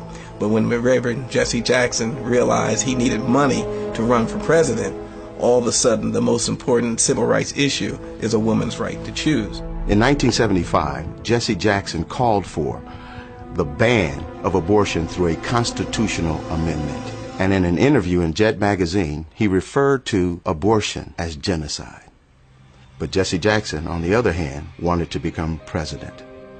And the Democratic Party at that time had sold out completely to Planned Parenthood and the eugenics crowd. And Jesse Jackson went along to get along. And don't ever think that he was the only one. The unfortunate thing we face, whether we're talking about individuals or organization, there's never been a shortage of black leaders who are willing to sell us down the river if it's enough money and political power in it for them. I've been grappling with the fact that the NAACP is in bed with the very organization that has brought black genocide to our community. Dr. Alveda King, the niece of Dr. Martin Luther King, has tried on at least 3 occasions to bring to this organization's attention the black genocidal plot of people like Margaret Sanger and Planned Parenthood to exterminate the black community. And the stonewalling has been astounding. Alveda King literally has gone to the street along with myself to say to the NAACP, please deal with this issue of black genocide. The NAACP has responded by hiding and trying to prevent their convention goers to hear about black genocide. They've even gone to the extent of using buses to block our demonstration about black genocide in front of Cobo Hall where their convention was going on. They have literally put black paper across their windows so that the convention goers at the NAACP convention could not see the demonstration going outside that included Alveda King. There is definitely a conspiratorial plot being hatched and has been hatched by the NAACP to keep from their people the fact that they are co-conspirators in the genocide of their own people. When you look at the number of African Americans who portrayed us over the years, it's not always clear whether they are uninformed or just out and out traitors. When we see pro-choice politicians defending abortion on television, do they really understand the implications of abortion and that it is certainly used for black genocide? Reverend Benjamin Hooks, one of the former presidents of the NAACP, once personally told me that the NAACP would not bring this subject to the floor because they believed it would tear up the NAACP. Even the media has conspired with the NAACP to keep this issue from the attention of the black community community and the public at large. I have seen the news media literally hide their trucks so that they would not be in a position to have to cover the demonstrations in front of Cobo Hall, only to bring them out after the demonstrators had left. This is an outrage that the black community is having the life of its babies destroyed, and the NAACP and the media are knowingly conspiring to keep this information from the public. This is an outrage, and it should be dealt with by every fair-minded American. The civil rights elite has forgotten the lives of unborn black children and has joined those who choose to kill them. Unbelievable! They have forgotten that in the past, racists snatched black babies from their mother's arms and sold them into slavery. Today they snatch them from their mother's womb and throw them in the garbage. Ishmael Hernandez, Executive Director, African and Caribbean American Center, 2003. When we look at this issue of civil rights leaders who sell out, even when they clearly know that birth control and abortion are being used for black genocide, we need to understand that by the 1960s, population control, especially black population control, had become almost a religion for America's white power structure. And from the start, they made it clear that if you crossed them, or if you challenged their agenda, they would chop you off at the knees. And that remains true to this day. Whether you're talking about the liberal social engineers who control the Democratic Party, or the wealthy elitists who control the Republican Party, or the media, or the academic community, these people have created a kind of family planning cartel that does not tolerate dissent. And they have always been especially ruthless about this when it comes to African Americans. A perfect example of this was seen in the case of Samuel Yet. Mr. Yet was an award-winning journalist who had earned a master's degree from Indiana University, was a U.S. Air Force veteran of the Korean War, and served as Special Assistant for Civil Rights to the Director of the U.S. Office of Economic Opportunity. He was also a professor of journalism at Howard University and a columnist for several magazines and newspapers. In 1968, Yet had become the first African-American reporter hired by Newsweek magazine, and he quickly became their Washington, D.C. bureau correspondent. But then 3 years later, he wrote a book that exposed high-level plans within the United States to use birth control and abortion as instruments of black genocide. Then immediately after his book was released to the public, Yet was called into his supervisor's office and fired. At that meeting, he was informed that his dismissal had been orchestrated by the Nixon White House. The next year, Yet told the New York Times that pressure had been put on Newsweek to get him out of Washington. Then later, despite the fact that his book was selling well, had received at least 2 national awards, and was being used as a textbook in over 100 colleges, Yet's publisher dropped him and the book went off the market. What's important to recognize about this situation and others like it was that this family planning cartel was sending a message to those who might have influence within the African American community, whether they were politicians or journalists or college professors or civil rights leaders. They were being warned that when it comes to population control, they only had 2 options. They could either get on board with it or they could keep their mouths shut. And when people like Samuel Yet told them what they could do with their 2 options, they paid a price that few others had the character or the courage to pay. The copyright to Samuel Yet's book was eventually given back to him. Then, in 1982, Yet used his own money to republish it. The foreword of that edition was written by a well-known civil rights activist and co-founder of both the Harlem Writers Guild and the National Cultural Committee of the NAACP. His name was John Oliver Kellins, and in that foreword, he gave his analysis of the relationship between family planning and the black community. The American ruling class had made a hard decision. Americans of African descent would either accept the miserable lot or die. The venerable Saturday Evening Post issued what might be termed as a white paper in which it warned black America that they had better understand and accept the fact that absolute freedom and equality were not part of the game plan for them, and that the consequence of non-acceptance would be wholesale genocide. John Oliver Killings, 1982. The minister's work is also important, and also he should be trained, perhaps by the Federation, as to our ideals and the goal that we hope to reach. We do not want word to go out that we want to exterminate the Negro population, and the minister is the man who can straighten out that idea if it ever occurs to any of their more rebellious members.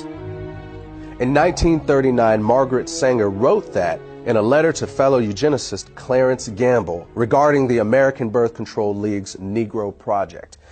Gamble was an heir to the Procter & Gamble fortune and a major financial backer of Sanger's.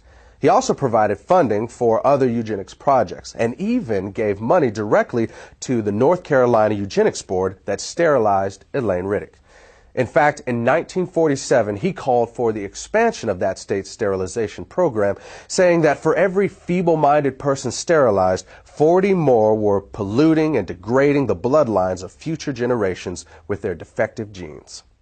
Sanger's letter makes it clear that the eugenics movement understood they would need to neutralize the opposition they might get from the church. They also knew that this would be especially crucial within the African American community. Their strategy was to manipulate church leadership into selling the illusion that support for eugenics was not inconsistent with the Christian faith. To do this, they would often recruit pastors to be frontmen for eugenics policies and provide them with prepackaged sermons on eugenics. They also held contests in which awards would be given to the ministers who came up with the best pro-eugenics sermons on their own. This approach proved so effective that an almost identical strategy would be adopted by the American abortion lobby. In January of 1973, the Supreme Court legalized abortion on demand throughout the United States, and almost immediately, the Religious Coalition for Abortion Rights was formed. Less than a year earlier, the following conversation had taken place in the Oval Office of the White House. It began on the 30th of March, 1972, and continued 4 days later on the 3rd of April. This is an actual recording of that conversation. The speakers are the President of the United States, Republican Richard Nixon, and members of his senior staff. A majority of people in Colorado voted for abortion. I think a majority of people in Michigan voted for abortion. I think in both cases, well, certainly in Michigan, they will vote for it because they think that what's going to be aborted generally are the little black substance. As I told you, we talked about it earlier, that a hell of a lot of people want to control the Negro bastard. Yeah. Isn't that very true? So we know what we're talking about, population control. Sure. We're talking really, and what John Rockefeller really realizes, the people in what we call our class control their populations. Sometimes they'll have a family of 6 or 7 or 8 or 9, but it's exception. The people who don't control their families are people that shouldn't have kids. Now that's the black population. Black in the city of San Francisco has gone from 3,000 right after World War II to where they represent 30% of the population of San Francisco. Yes, sir. The Religious Coalition for Abortion Rights was originally created with the financial backing of John Rockefeller, and its current president is an African American who was once appointed to the Washington, D.C. City Council by Richard Nixon. In the early 1990s, the organization changed its name and is today known as the Religious Coalition for Reproductive Choice.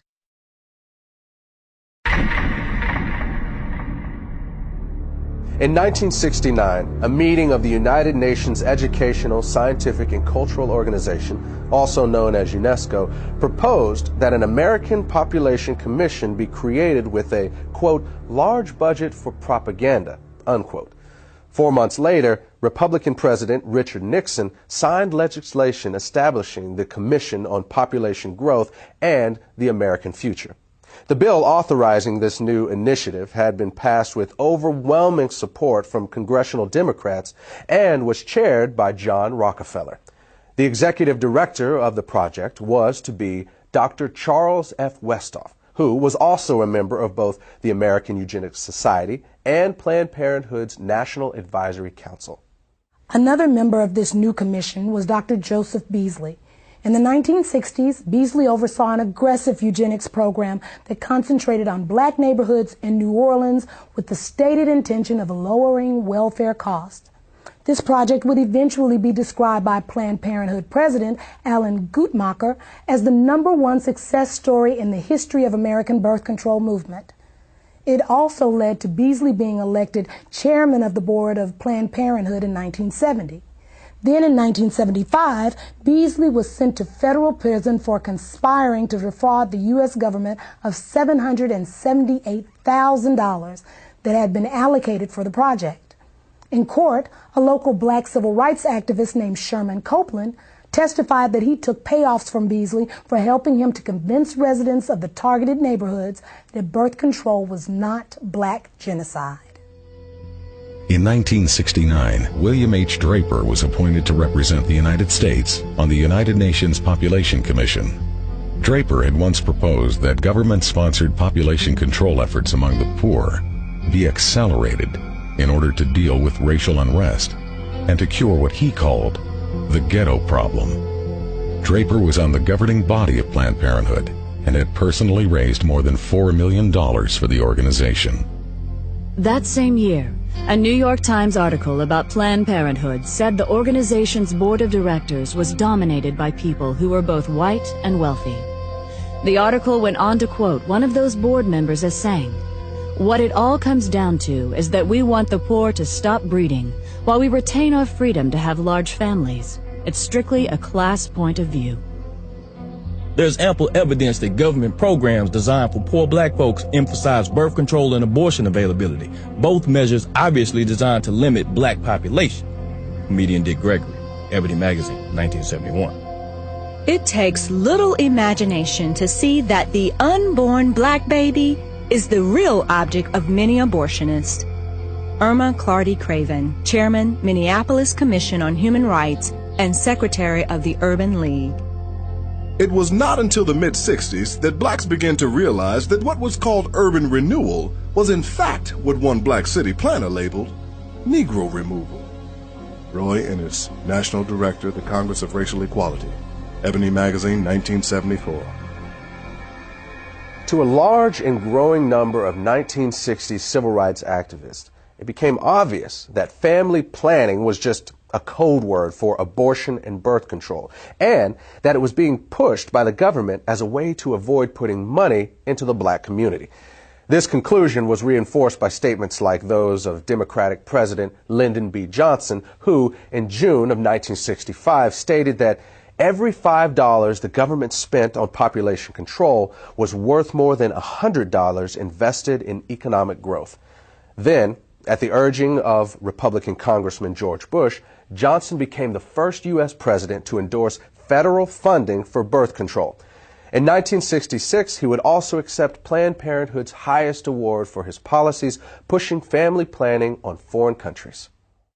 It was at about this same time that political leaders from both parties began to increase their demands that aid to the poor, whether abroad or within the United States, be tied to birth control.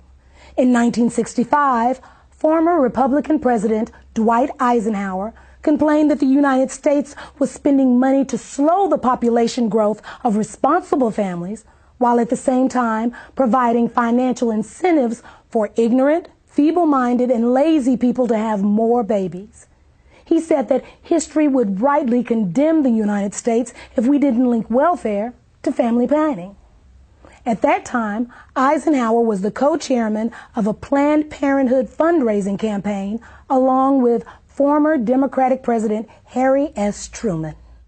John Ehrlichman, who was an assistant to President Richard Nixon, wrote that Nixon once told him that African Americans could not really benefit from federal programs because they are genetically inferior to whites. Later, Nixon would label birth control a national priority and sign legislation to make it available as a service of the U.S. government. Then, in March of 1972, the Commission on Population Growth and the American Future, which Nixon had created 3 years earlier with the help of congressional Democrats, began calling for the nationwide legalization of abortion. The concept that abortion and birth control could be used to save the government money was well established by this point in history. In 1969, Joseph Kershaw, who was a researcher with the U.S. government's Office of Economic Opportunity, stated that the agency had closely studied the poverty issue and found that the single most cost-effective way for the government to address it was through family planning. In other words, through abortion and birth control. And that sort of thinking is still very much alive today.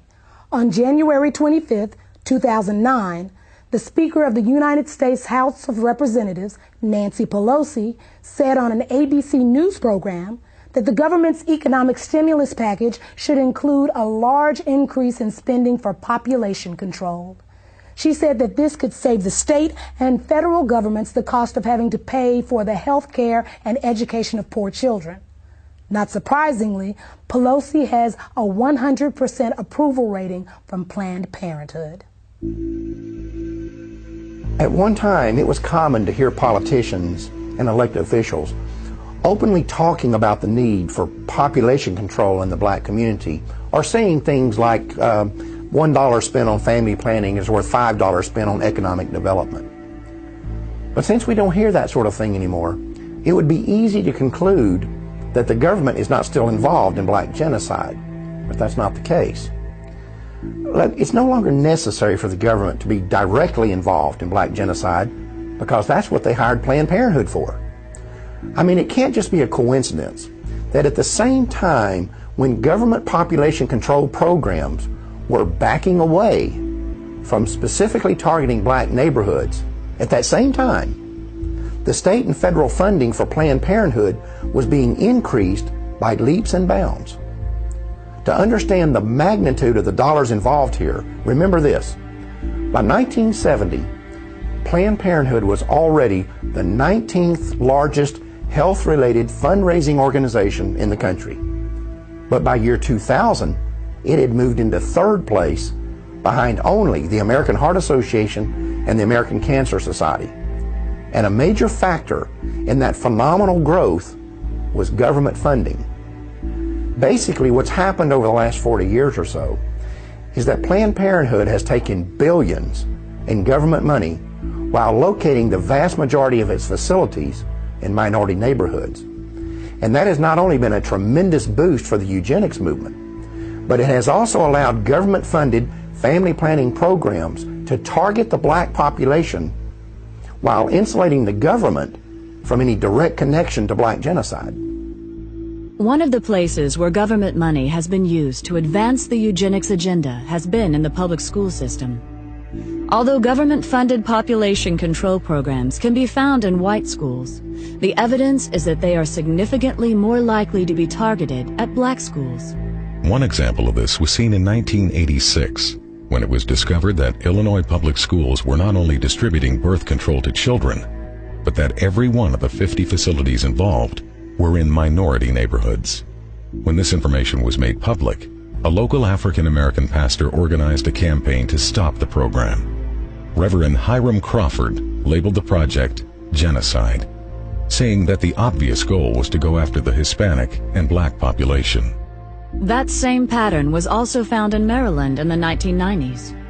Even though the state's teen pregnancy rate was higher among white students than black students, when the contraceptive device Norplant was introduced, it was selectively marketed to children as young as 13 in predominantly black schools in Baltimore.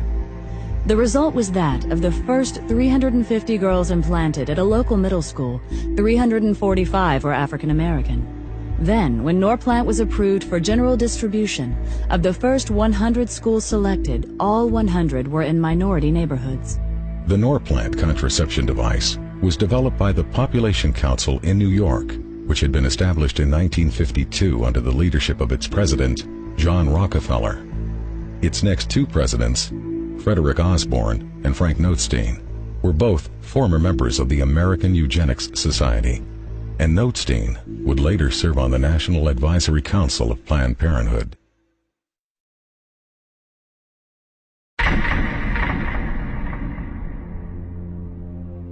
If you're going to curb population, it's extremely important not to have it done by the damn Yankees, but by the UN. Because the thing is, then it's not considered genocide. If the United States goes to the black man or the yellow man and says, slow down your reproductive rate, we're immediately suspected of having ulterior motives to keep the white man dominant in the world. If you can send in a colorful UN force, you've got much better leverage. Alan Guttmacher, President of Planned Parenthood and former Vice President of the American Eugenics Society, 1970. 4 years after Guttmacher made that statement, America's National Security Council issued a report that was intended to define the United States government's official policy on controlling world population. It was called the National Security Study Memorandum 200, or NSSM 200, and it was formulated in cooperation with the United States Agency for International Development, the U.S. State Department, the Department of Defense, and the Central Intelligence Agency. One of its goals was to establish a strategy for reducing the populations of third world countries so that the United States could have increased access to their natural resources, particularly minerals and metals.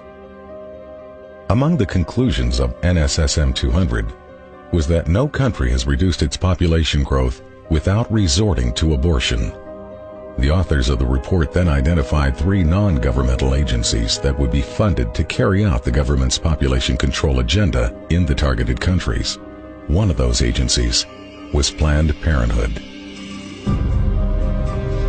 One of the tactics specified in NSSM 200 was that we might withhold food aid after a disaster if the countries do not accept the American idea of birth control. And this has happened many times all over the world. One example is the Southern American country of Guyana, which was hit by a hurricane back in 1997.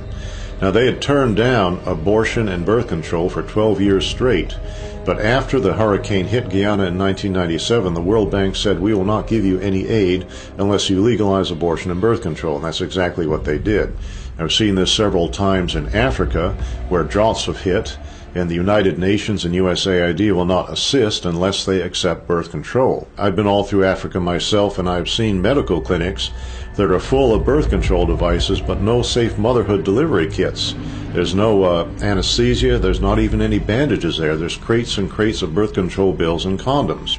Now, while our commitment to birth control is going up every year, our commitment to authentic economic development is dropping. So we see less clean drinking water funding, less school funding, see less medical clinic funding. Another example is Haiti. Haiti has been hit by hurricanes several times, and the United States and other countries are saturated with birth control. In Haiti now, any woman, 90% of women at least, can now get access to any kind of birth control they want to, government funded, but less than 20% of the Haitians have access to clean drinking water. Now try to imagine there being a natural catastrophe in a country like Canada or Australia or France or England. And we go in there and we say to them, we're not going to offer you any kind of aid unless you accept our philosophy on birth control and population control. That will be outrageous. But that's our standard operating procedure when we go to a black country after a catastrophe of some kind. You cannot believe that we are going to treat people in a foreign country like this and not treat our own population of African Americans the same way. Consider what happened after Hurricane Katrina. One of the first things we did was bring in birth control and contraception. And as we all know, the hurricane disproportionately affected black families in that area. And I seriously doubt if the same kind of disaster hit a middle-class white area, the first response would be condoms and birth control. This idea that population control could be used to control a specific population was not unique to NSSM 200. For example, before the Nazis took power in Germany, abortion had been illegal, except to save the life of the mother. But under Hitler, the Hamburg Eugenics Court ruled that it would still be illegal for Aryan women, but legal for women of what they called inferior racial stock. According to the court, encouraging eugenic abortions would promote racial hygiene and protect the health of the German people. This new policy eventually led to certain women being threatened with execution if they refused to abort what the Nazis called racially worthless babies. At about the same time this was going on in Germany, the government of Bermuda was blanketing the island with population control facilities and openly stating that their intent was to limit the numbers of blacks. Then in 1958, blacks in the Caribbean rebelled against a Planned Parenthood-led birth control campaign that was exclusively targeted at non-white residents, while at the same time, prosperous white residents were being encouraged to multiply. Following a similar pattern, a 1965 article in the Pittsburgh Courier newspaper reported that under apartheid, the white South African government was relying on targeted birth control as its primary weapon to reduce the number of blacks in the country. Unfortunately, we now know that the U.S. government was not immune to this sort of thing either. When 3 pro-choice researchers investigated the original motive behind the creation of the abortion pill, RU-486, what they discovered was that the scientific basis for it was actually developed in the United States during the 1960s by the National Institutes of Health at the U.S. Department of Health and Human Services. In their 1991 book, these researchers claimed to have found data showing that this agency was looking for an inexpensive and effective drug to control the populations of foreign countries that the government had classified as underdeveloped. The abortion pill was to be tested in these environments and, if successful, the plan called for it to then be introduced into black, Hispanic, and Native American communities in the United States. In 1977, only 3 years after NSSM 200 was issued, the director of the United States Office of Population, Dr. Reimert T. Ravenholt, publicly stated that it was the U.S. government's intention to sterilize 1/4 of the world's female population. According to Ravenholt, one of the driving forces behind this campaign was the need to protect American financial and commercial interests. Ravenholt said that some foreign governments were refusing to give the United States permission to come into their country and control their population. He said that, in those cases, the plan was to be carried out by 2 private organizations with an enormous amount of financial support from the American government. When asked by a St. Louis newspaper to name the 2 organizations, he said that they were the United Nations Fund for Population Activities and Planned Parenthood. Among government officials who supported the Ravenholt philosophy of using American intervention to control the populations of foreign countries, perhaps the most powerful were Republican President Gerald Ford, Vice President Nelson Rockefeller, and Secretary of State Henry Kissinger. In the mid-1970s, while serving as foreign policy advisor to the Ford-Rockefeller administration, Kissinger personally helped Planned Parenthood set up an abortion counseling program for Vietnam refugees who were being housed at Camp Pendleton Marine Corps Base in California. This was done despite the fact that the vast majority of these refugees were known to be strongly opposed to abortion, and not one of them had ever requested abortion counseling. At the same time, Kissinger also refused to hold an abortion training program that was being conducted by the Agency for International Development, which operates under the direction of the State Department. Kissinger allowed this project to continue despite numerous complaints that it was in clear violation of U.S. law that specifically prohibited American foreign aid funds from being used for this purpose. The commitment that Ford, Rockefeller, and Kissinger had for this illegal project may have been a reaction to something Reimert Ravenholt had said a few years earlier. In 1973, he was speaking at a Planned Parenthood national conference where he told attendees that abortion may actually be the most demographically powerful way of controlling population. Ravenholt would eventually be honored by Planned Parenthood for what it called innovation and vision in the population field. Years ago, a series of USA Today articles documented that there are large multinational corporations on the New York Stock Exchange today that actually got their start in the slave trade. But when slavery ended and Africans could no longer be financially exploited, many of those same corporations began pouring millions into the eugenics movement. The people they had found so valuable as property, they had little use for as fellow citizens. And again, some of those corporations and foundations and institutions are still around today, and every year they still pour millions into eugenics organizations like Planned Parenthood. In fact, if you look at Planned Parenthood's donor list, it reads like a who's who of corporate America. You also have individual elitists doing the exact same thing. People like Bill and Melinda Gates, Warren Buffett, Ted Turner, and many others have used their own personal fortunes to make sure that the eugenics movement never runs short of money. Of course, if you confront these people or these corporations about their support for organizations like Planned Parenthood, they'll tell you it has nothing to do with eugenics. And if someone is naive enough to believe that, that's fine. But to me, it's like someone saying, yeah, I'll give a few $1 million a year to the Klan, but I'm not really a racist. After the abortion pill RU-486 was approved for sale in the U.S., the controversy surrounding it kept the abortion lobby from being able to find an American company to produce it. That forced them to look for a foreign manufacturer. And after an 8-year search, a company owned by the Chinese government agreed to manufacture the drug for the U.S. market. The company's management made the decision after the Rockefeller Foundation agreed to provide financial backing for the project.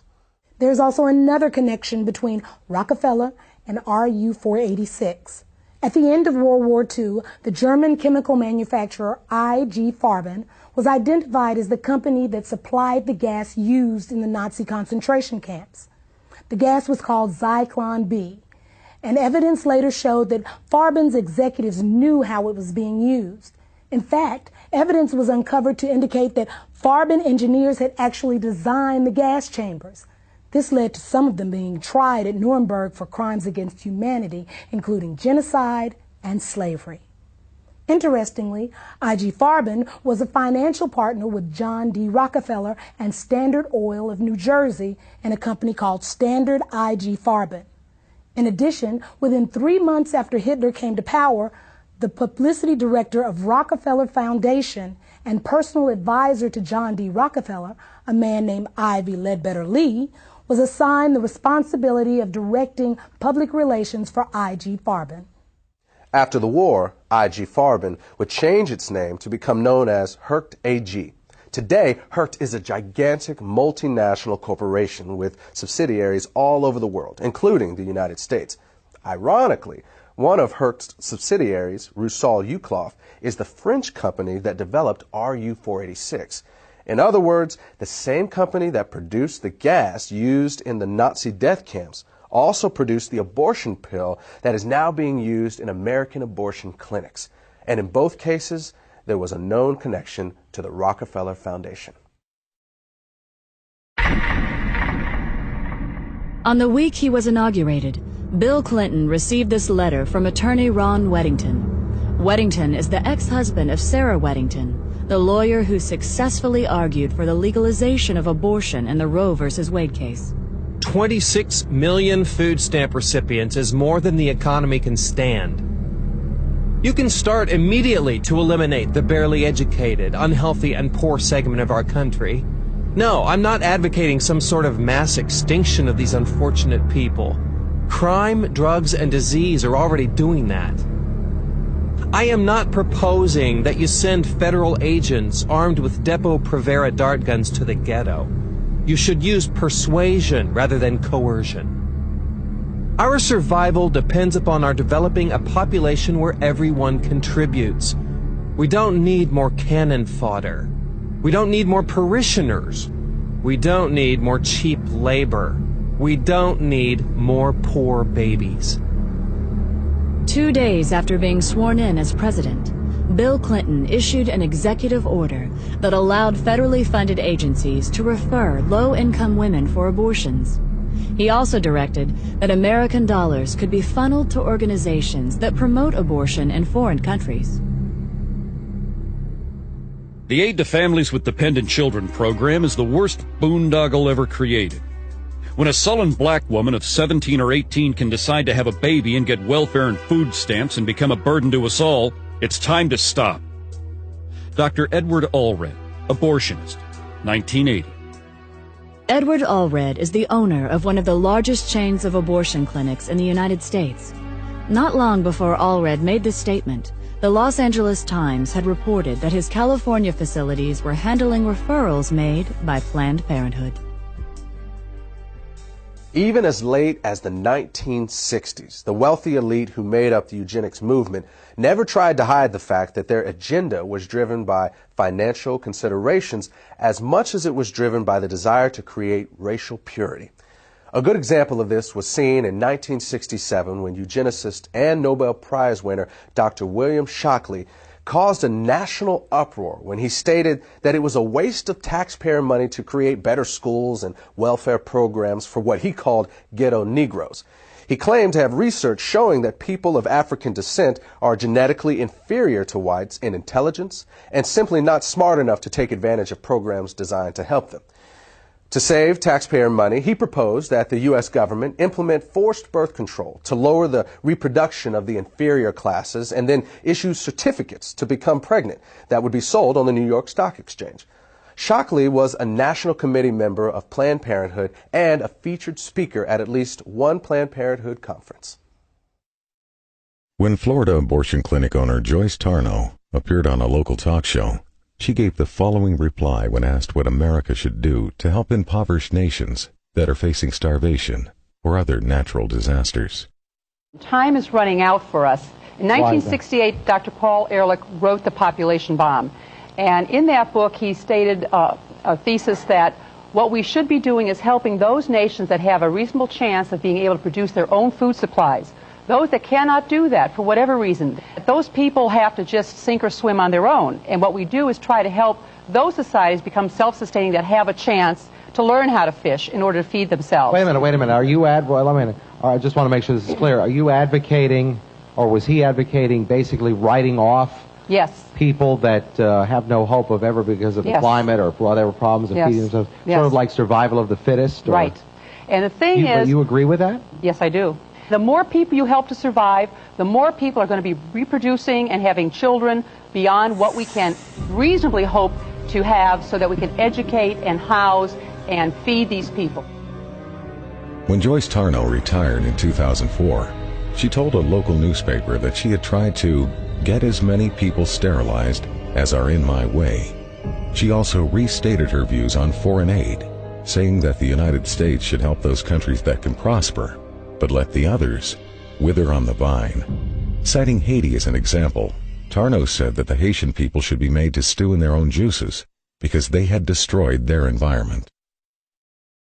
In order to really understand the role money plays in the eugenics movement, it is important to keep in mind that its original mission was not to make a profit, but to eliminate a group of people that the elite saw as a financial burden because of things like welfare, crime, taxes, and so forth. And when you look at the wealthy individuals and corporations that fund the modern eugenics movement, you see that this is not really changed. You also see that these people are willing to pay out big money to those who can carry out their agenda. And when Planned Parenthood figured this out, they volunteered for the job. The result is that money has been poured into this organization to the point that Planned Parenthood is now a $1 billion multinational corporation that operates the largest chain of abortion clinics and birth control facilities in America. While much of Planned Parenthood's financial success has been because of donations from these wealthy individuals and large corporations, it has also raked in billions from you and me.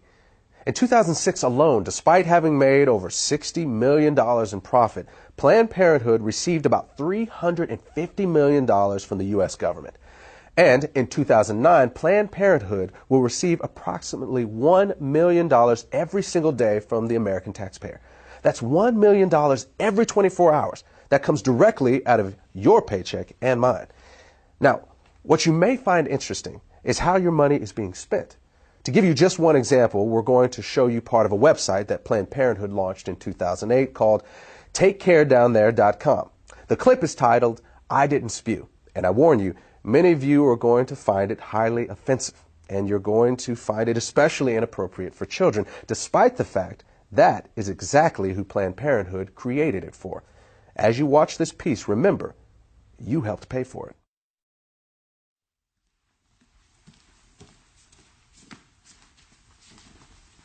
Whoa, Guy, Where's the prophylactic? What do you mean? Look, oral sex is still sex, okay? If it's unprotected, you gotta reject it. What? What? But I didn't even spew. Guys, doesn't matter. Look, if you're having sex or you're getting some blowjays or whatever, you need to use a condom. Because you could catch a sexually transmitted infection, even if you don't spew.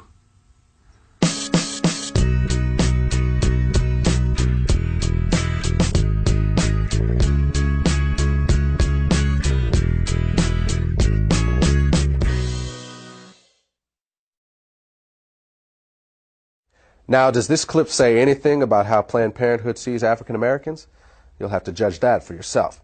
But there's no doubt that if this same video had been made by a bunch of white supremacists or the Ku Klux Klan or some neo-Nazi group, we would all understand the symbolic message behind it.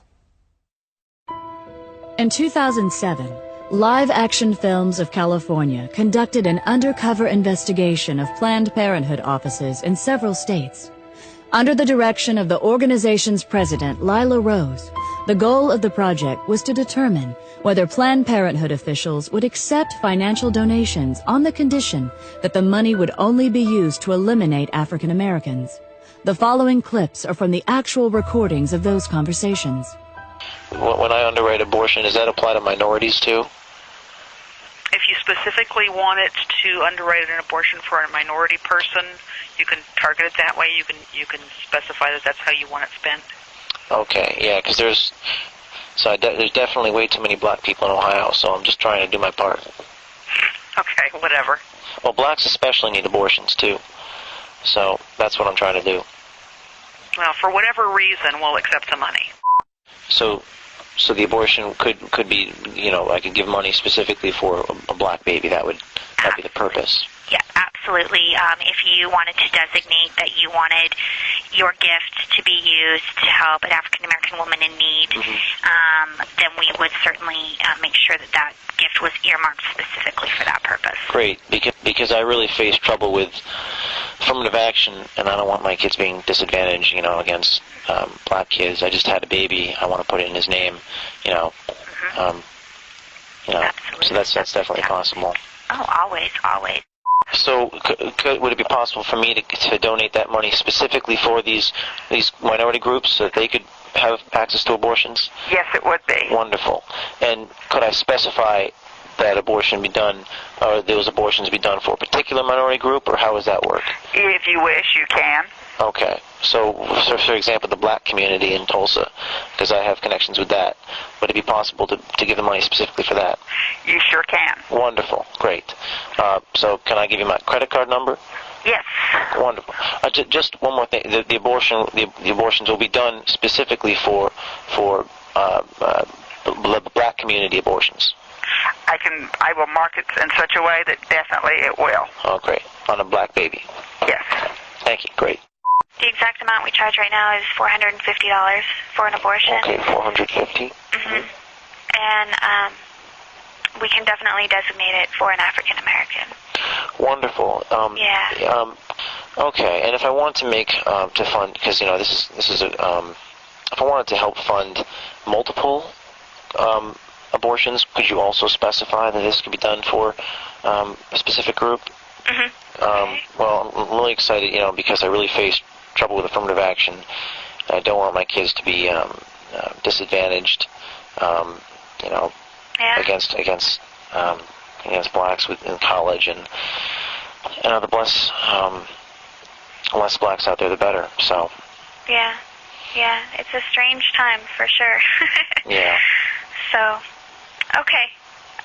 Well, thank you very much, Jeremy. And if you have any questions, please feel free to give me a call. My extension is 304.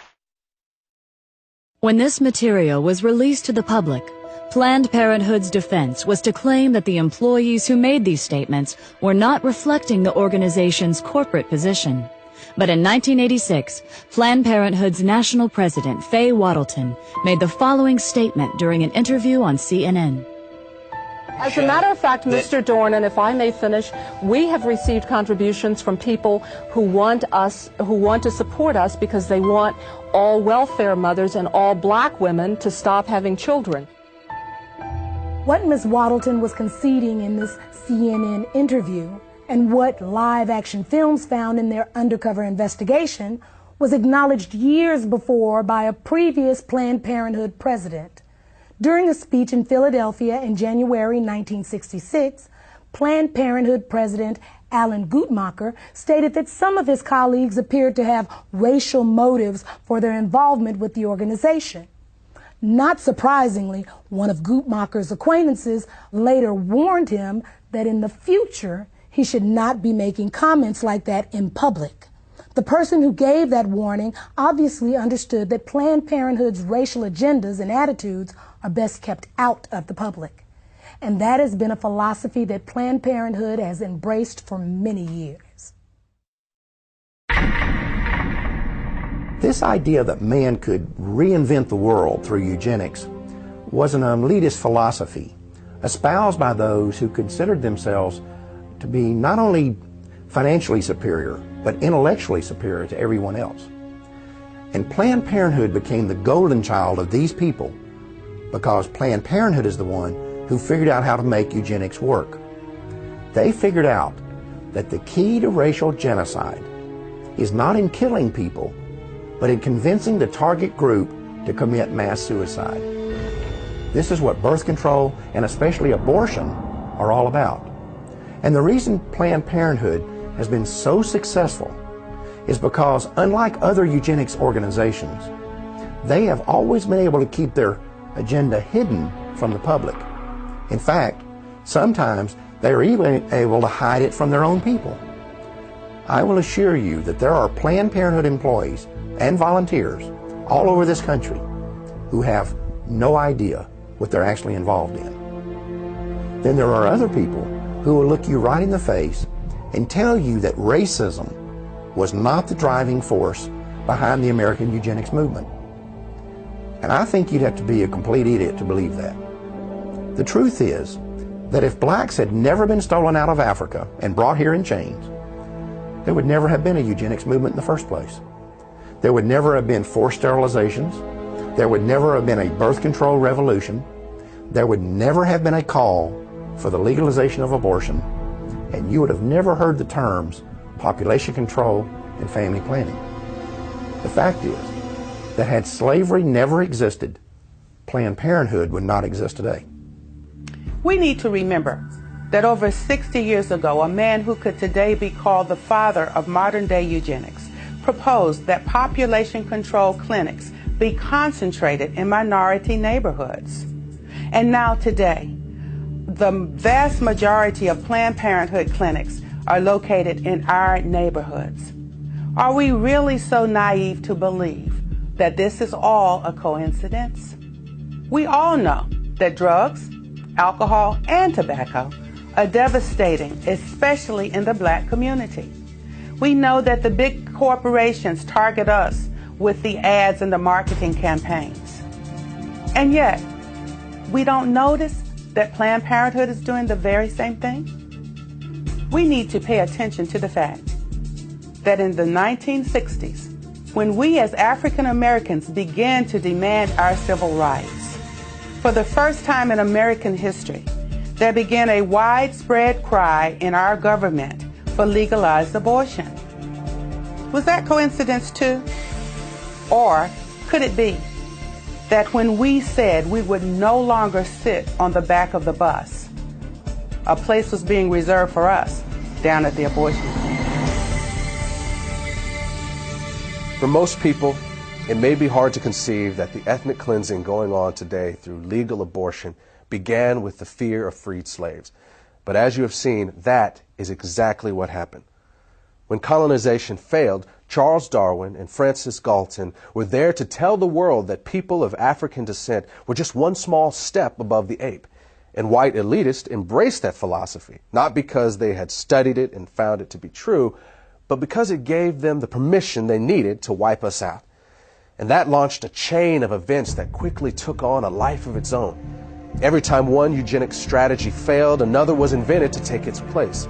It was a pattern that would be continued from one generation to the next until they finally discovered the strategy that worked. You know, when you study the Nazi Holocaust, You can see these films of Jews running into ditches to be shot in the head. You can even see films of them actually walking into the gas chambers. And it's tempting to ask yourself why they didn't fight back. I mean, if you're going to be killed anyway, what do you have to lose? Perhaps the answer is that they simply could not believe it was really happening. Maybe the normal human mind is just not wired to accept that your fellow man is capable of such senseless brutality on such a scale, even when you see it happening with your own eyes. As African Americans, we need to recognize that we are doing the same thing. We need to understand that terms like pro-choice and reproductive rights and family planning are nothing more than marketing slogans. They're just code words that organizations like Planned Parenthood use to hide the fact that we're voluntarily submitting to the will of those who have been trying to exterminate us since the day slavery ended. At the beginning of this program, we told you that the Ma'afa didn't end with the freeing of the slaves, and that in fact, it hasn't ended yet. Now you've seen the rest of the story. Now you know that legalized abortion is more than just a crime against humanity. It is also the continuation of a 150-year-old racial agenda that was founded in black genocide. And I hope that you have also come to see that as long as abortion remains legal, the Ma'afa cannot end. Thanks for watching. Brothers and sisters, it is time. Yes, it is. Amen. Brothers and sisters, it's time for us to go to the streets on this issue. Yes, it is. Amen. We need to be in the streets on this issue. Amen. If we look the other way, while our smallest brothers and sisters are being lynched in the room, we lose the right to be outraged that we were once lynched by the Klan.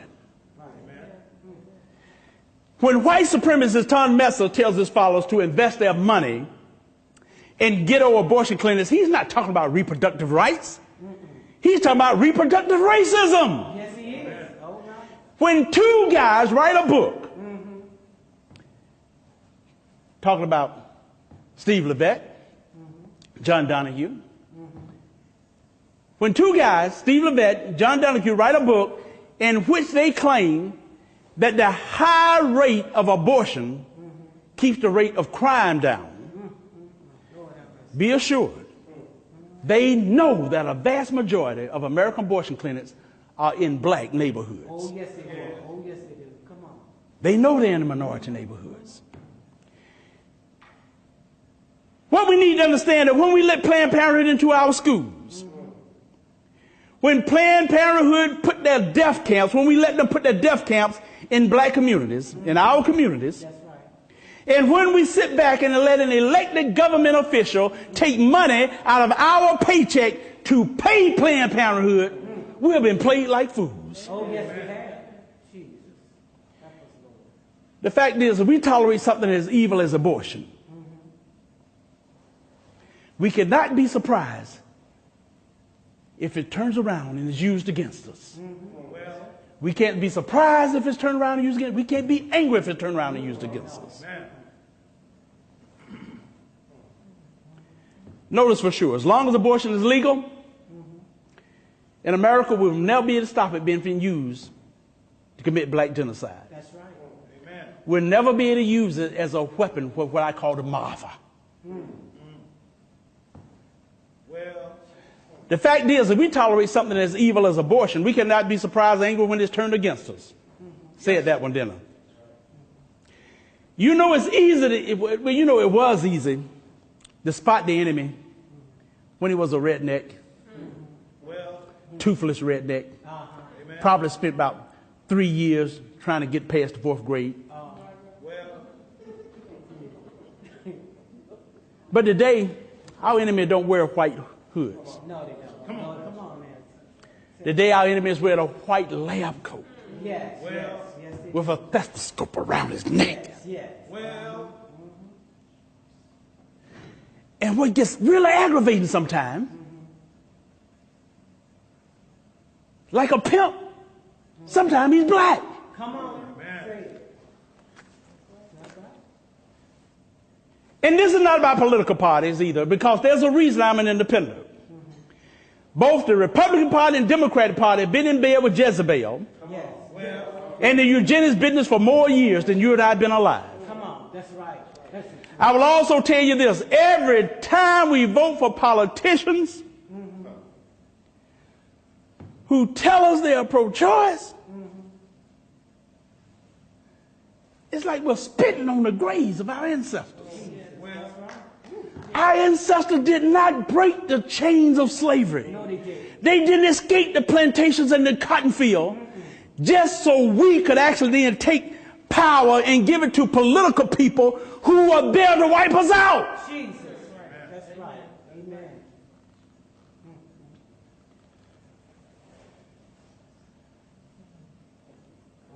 We need to remember why there were civil rights groups that fought against abortion in the 60s.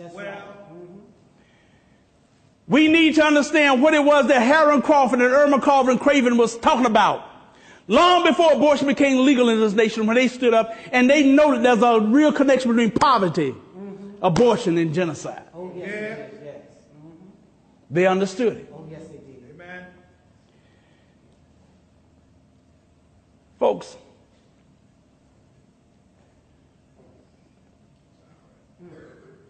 you know, it's time we looked at what's been done to our children. Come on now, Pastor. I had the privilege of meeting Mamie Till in Chicago years ago. Yes. She complimented us on what we were doing. Yes.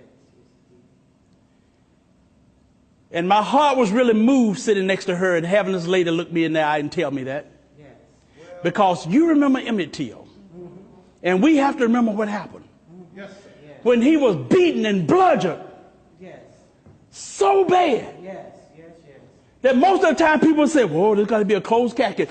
His mother decided, no. She demanded an open casket because she wanted the world to see what they had done to her baby. That's right. Amen. That's right. And it's time we now look and not look away and look what has been done to our children in the womb. Yes. It's womb lynching. Yes, it is. Yes, it is. Come on Now, the point is not that killing a black child is worse than killing a white child. It's not. Regardless of the victim's skin color, eye color, or hair color, Come on now. legalized abortion is a crime against all humanity. Amen. That's Every right. one of us. But it's also, it's like a loaded gun aimed right between our eyes. Jesus. And every time we walk into a voting booth Oh, yeah. Come on. and we help elected politician who says he pro-choice, by pulling that lever, every time we pull that lever for a pro-choice, we pull the trigger on that loaded gun. And a child dies. Amen. Yes. It's all right. Come on now. That's true regardless of what party they're in. That's right. Amen. It's true regardless of what office they're running for. That's right. Amen. You and I know there's a lot of pro-choice politicians. They will concede. They'll say, oh, well, yes, we know that abortion is the taking of a human life. They'll admit that. And then they turn around right around and say, but it should be legal. Yes. Well. And I have to wonder, why? No, in fact, I don't have to remember why. I just wonder how many Come on. How many? of these politicians who know that abortion is mass murder tolerate it because they think the right people are being murdered. Well. Now, I don't know the answer to that question. But I do know this. I know that if the Klan, with or without their hoods, Come on. were to open up a whole chain of abortion clinics, and they were to concentrate them in the black communities, we would be smart enough to know what's going down. Yes. Amen. Amen. Amen. But I'm telling y'all something, brothers and sisters. We shouldn't be smart enough to know what's going down now when Planned Parenthood and these other abortion businesses do the same thing. That's right. The time has come for us to wake up. Yes. The time has come for us to realize that we, our people, are no longer being illegally lynched one or two at a time at the end of a dirt road. It's time for us to realize that our people are being womb lynched. It is time to realize they are being legally ripped to shreds by millions in air-conditioned rooms with sweet, soft elevator music playing in the background. It is time for us to realize that we are in a war. We're in a war that if we don't become involved and we try to look the other way, it's going to wipe us out. It's called black genocide. It's time that we realize we have found the weapon of mass destruction, and the weapon of mass destruction is the suction machine in Planned Parenthood. Knowing what we know now, we can no longer look the other way. To end this mouth in the 21st century, we as a people will have to do something. To do nothing is not an option.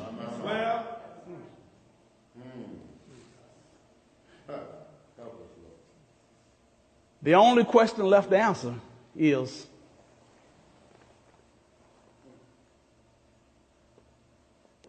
what are we going to do about it?